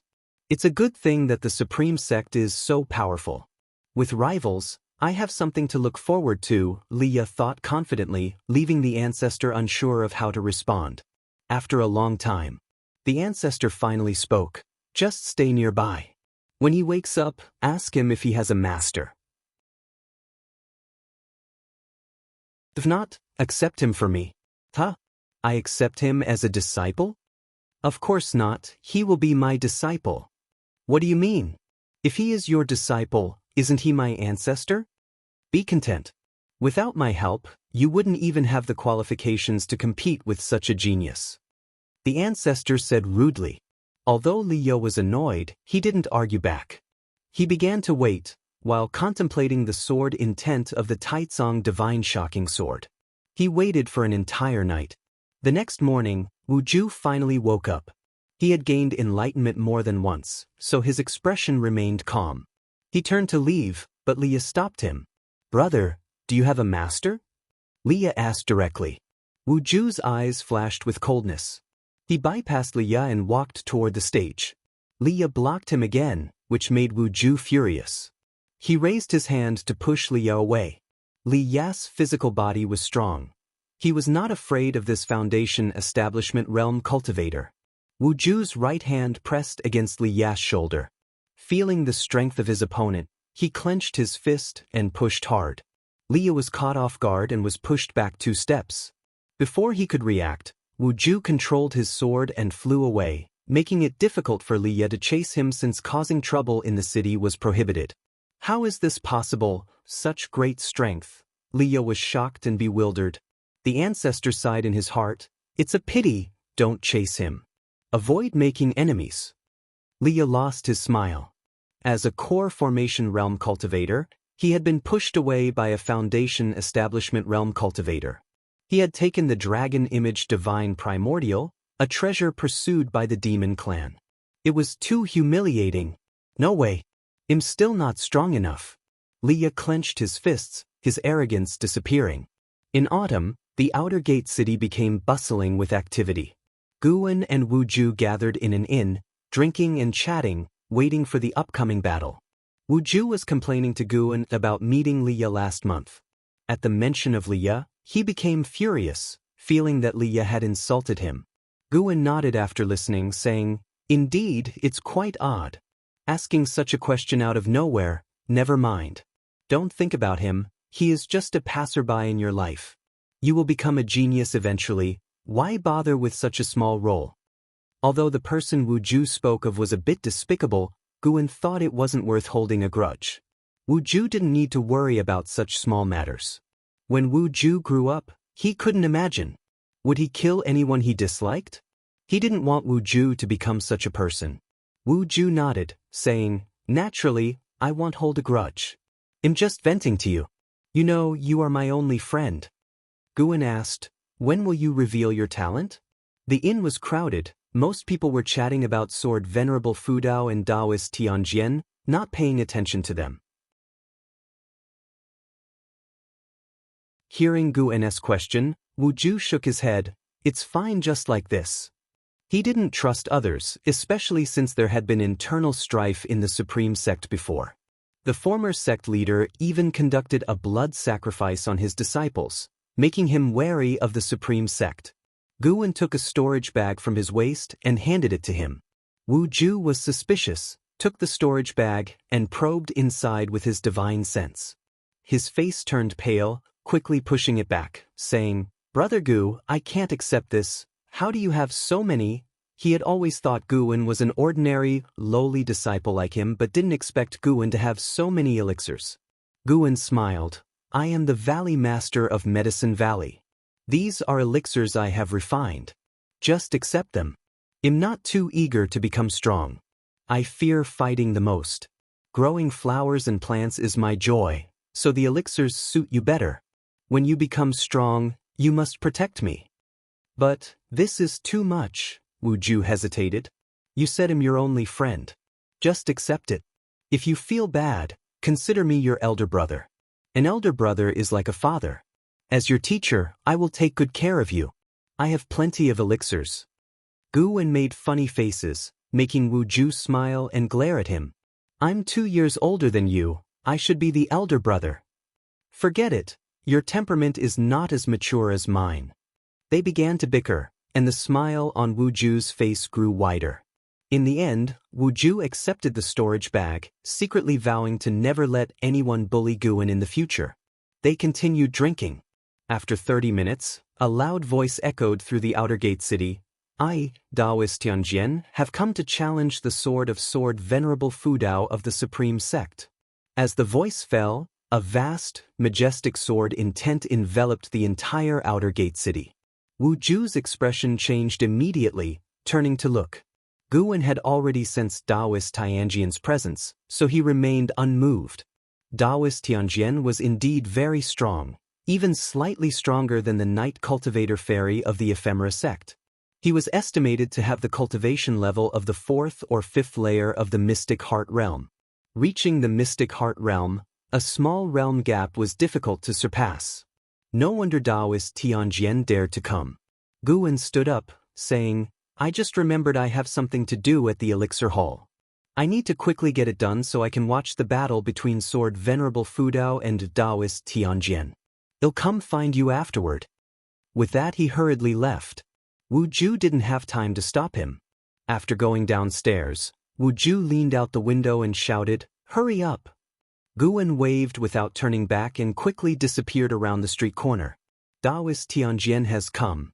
The outer gate city stirred, with more and more cultivators flying out, searching for Daoist Tianjian's figure in the sky. At this moment, a 10-zhang tall sword, gleaming with white light, descended from the sky and hovered above the south city gate. Atop the sword's hilt stood an elder with the demeanor of an immortal, his hair white, garbed in white robes, with no sword or magic artifact in hand, his arms crossed behind him. He closed his eyes and began waiting. The news spread quickly, and disciples from all directions in Outer Gate City hurried over. LV Beiyin brought an Hao to the heavenly repair platform. Soon after, Xianxia, Guzong, and other high-ranking members of the Supreme Sect appeared one by one. And Hao gazed curiously at Daoist Tianjian's figure. He now knew that his master was the sword Venerable Fudao of the Supreme Sect. He came specifically to watch the fight, believing his master to be invincible, so he wasn't worried about his master losing. He just wanted to see how Daoist Tianjian would lose. Xianxia stroked his beard, feeling emotional. Such profound sword intent and deep Dao level, as formidable as ever after 1,000 years. He and Daoist Tianjian were cultivators from the same era, having witnessed Daoist Tianjian's prowess, so he didn't underestimate him. The figures on the heavenly repair platform rapidly multiplied, and the vast platform quickly became crowded. Liya also arrived, standing on a rooftop, observing Daoist Tianjian from afar. Daoist Tianjian's aura was too overwhelming, giving people the feeling of facing an immortal descending to the mortal world, far surpassing the traveler of graceful crane. This made Liya somewhat nervous. This old guy is something else, Liya remarked in his heart. Indeed, he might be above the unification level. Daring to show up at this critical moment indicates his strong confidence, stronger than I was in my previous life, the Ancestor said gravely. Stronger than you again? Liya really wanted to retort but held back. The Ancestor could hear his thoughts, causing an awkward silence between them as they waited for Sword Venerable Fudao to appear. Prince Xia from Tianwei ascended the heavenly repair platform, smiling. Everyone, watch closely. Witness the first sword of Tianwei. See what it means to be the sword immortal of mortal world. Hearing his words, the disciples of the Supreme Sect were displeased, but the presence of Daoist Tianjian was too strong. Under his watchful eyes, they didn't dare speak boldly. Time passed. Shenzhen also came. She stood on a rooftop, taking out a pen and paper, eyes filled with anticipation as she looked at Taoist Tianjian. Meanwhile, Guan had already moved to a forest. Sitting under a tree, he pondered how to defeat Taoist Tianjian. Rarely taking action, it had to be a grand display under so many eyes. Guan looked at the leaf in his hand, then suddenly threw it to the ground, muttering, "Never mind, just let them witness the real Taicang divine shocking sword."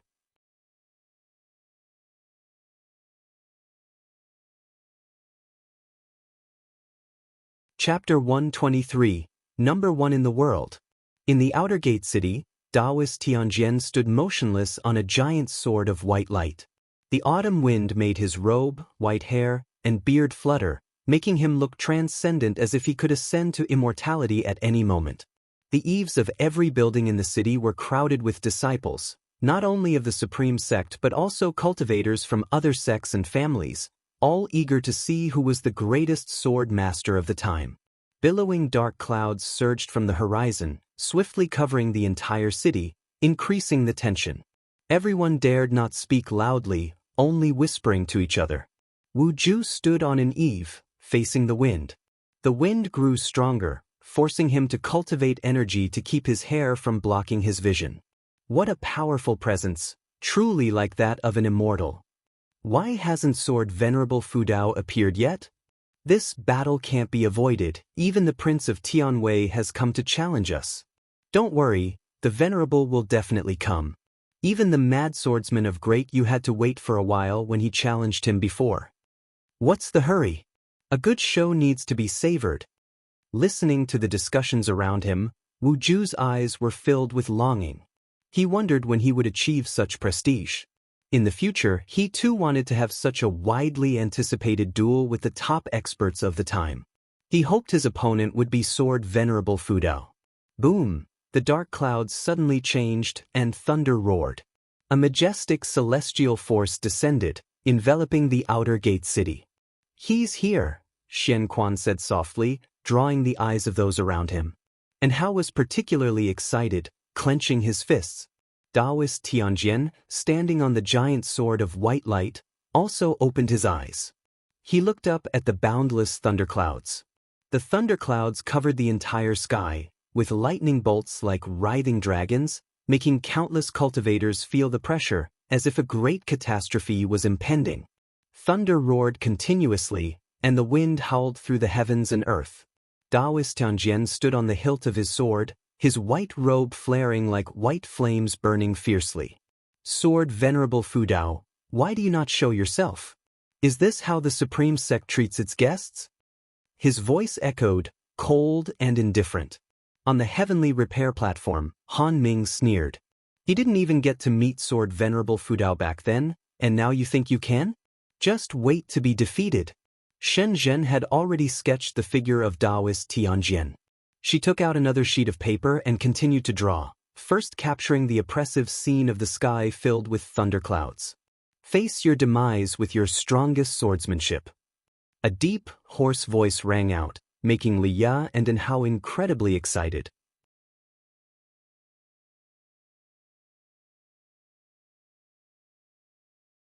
Taoist Tianjian thrust his right hand towards the sky, causing countless sword shadows floating in the galaxy of sword intent to rise together, converging, grand and spectacular. At this moment, the giant face in the sky suddenly opened its third eye on its forehead. A sword light shot out from the third eye, seeming like the light of the heavenly Tao, descending with unparalleled celestial might. Boom! The two terrifying sword intents collided in midair, causing the world to resonate. Countless cultivators' senses trembled, their visions blurred, and various noises filled their ears. Their divine senses felt a burning sensation, instinctively retreating. "Mystic heart," LV Bain muttered as he gazed up at the unparalleled battle. His face was illuminated by two kinds of strong light, divided into upper and lower layers. The light below was silvery white, while the light above was dimmer, yet it continually devoured the silvery white light below. Taoist Tianjian's expression changed dramatically. His opponent's sword intent far exceeded his expectations. Impossible. Could he not be of the mystic heart realm? He thought in disbelief. At this moment, the sword light from the third eye of the giant face suddenly grew stronger, shattering his sword intent and descending upon him with a speed surpassing lightning. His white hair and robe flared. He stared with wide eyes, his body turning rigid. In his pupils, a figure could be vaguely seen gazing down at him as if an immortal deity watching over an ant. In the eyes of all onlookers, Taoist Tianjian's sword intent lasted only for the span of 2 breaths before it was instantly shattered. The vast galaxy of sword lights was crushed, forming countless silver fragments floating inside and outside the city. The scene was so visually overwhelming that cultivators of all realms were moved. Xianxia's eyes widened, his heart churning with waves of shock. He had the highest realm and saw everything clearly. The gap between Sword Venerable Fudao and Taoist Tianjian was immense. Taoist Tianjian was no match for Sword Venerable Fudao at all. He could even confirm that when Sword Venerable Fudao first attacked, he deliberately held back. Otherwise, he could have killed Taoist Tianjian in an instant. Taoist Tianjian first showcased his strong sword intent to emphasize how terrifying Sword Venerable Fudao's sword was. At least Xianxia was frightened, unable to fathom the true strength of Sword Venerable Fudao. Siege's pupils dilated, and his face was filled with disbelief as he looked at Taoist Tianjian. Before Sword Venerable Fudao acted, Taoist Tianjian was the number 1 in the world in his eyes. Yet, this number 1 in the world had been defeated so utterly. The mad swordsman of Great Yu, Han Ming, fell into a stupor. The strength demonstrated by Sword Venerable Fudao made him feel ashamed, realizing how overconfident he had been before. And Hao smiled broadly, trying to suppress his urge to cheer.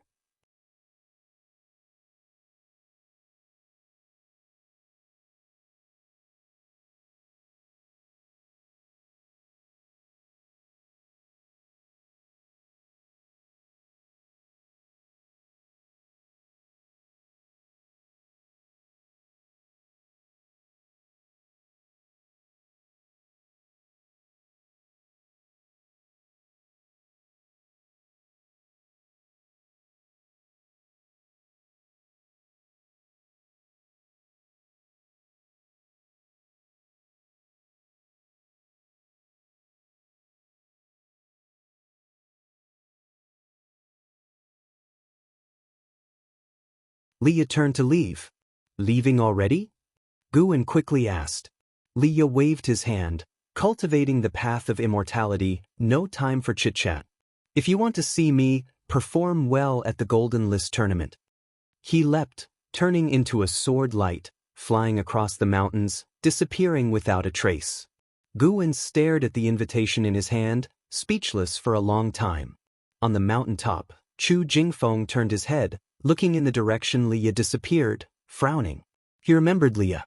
Back then, due to Leah's prince status, he even spoke a few words with him, encouraging him to practice diligently. After many years, their statuses and positions were vastly different, and he was not the sky. Xuan shook his head with a smile, then put the items into his storage bag. This guy always gave things when they met, seemingly knowing his personality, and always giving items that boosted cultivation levels and qualifications. Another year saw the arrival of the Spring Festival. After dusk, Mystic Valley was very lively. Xuan had just come from the Third Medicine Valley, sitting around a long table with the disciples. Zhen Qin sat on his right, continuously pouring wine for him and talking about matters in the immortal cultivation world. The hateful Heaven Divine Sword appeared in the great Jiang dynasty nearby, turning the immortal cultivation world upside down. It said that the hateful Heaven Divine Sword has reached the transformation realm and is accompanied by demons, very terrifying. I'm not sure if it's senior brother Su Han, Zhen Qin sighed towards the end. Talking about Su Han made her sad. They used to be so close, but now their paths diverged into good and evil.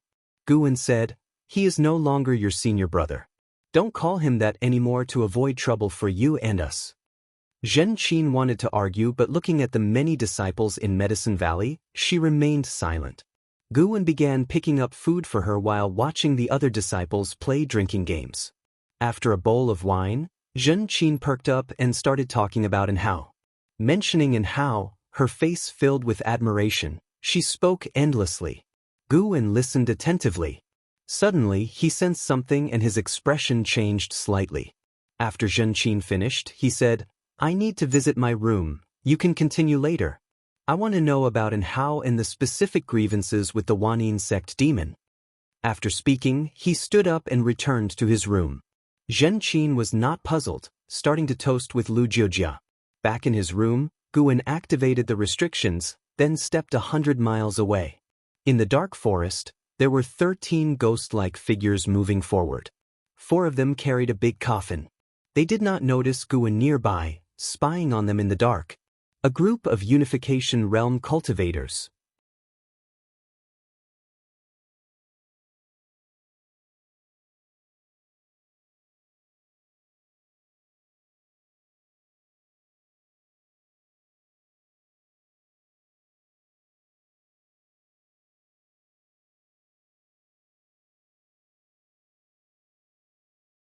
Seeing him, LV Xian's expression immediately became unnatural. Since being defeated by Guan, he had been cultivating madly, with his cultivation level soaring. Now, he had reached the 6th layer of the nascent soul realm. 99 years old and a 6th layer nascent soul. Very impressive. But LV Xian felt frustrated. Despite consuming so many elixirs, he still couldn't break through to the divinity transformation realm before 100 years old. "Are you participating in the Golden List Conference?" LV Xian asked as he drew near. Guan replied with a smile, "Why should I participate? My talent is so poor that attending would only bring embarrassment." LV Xian's mouth twitched. He took a deep breath and said, "I plan to participate. One night 3 years ago, I suddenly felt much less pressure. These past 3 years, I haven't been affected by heart demons or dreams. I might as well participate in the Golden List Conference to relax." Relax? Others were probably in for a tough time. Guan inwardly mocked, then sensed the residual soul aura within LV Xian. One residual soul was missing. Previously there were 7 souls, now only 6 remained. 3 years ago at night, Guan suddenly thought of something. Could it be that the evil emperor also left residual souls within LV Xian? This did not make sense. How could the evil emperor and LV Xian be related? The evil emperor was a long-dead hierarch of the ephemera sect, while LV Xian was the biological son of LV Baitin. Wait, could LV Baitin have a connection with the ephemera sect? You're tuning in to the Wandering Hero YouTube channel. Don't forget to subscribe and join us on this journey to catch the most captivating stories.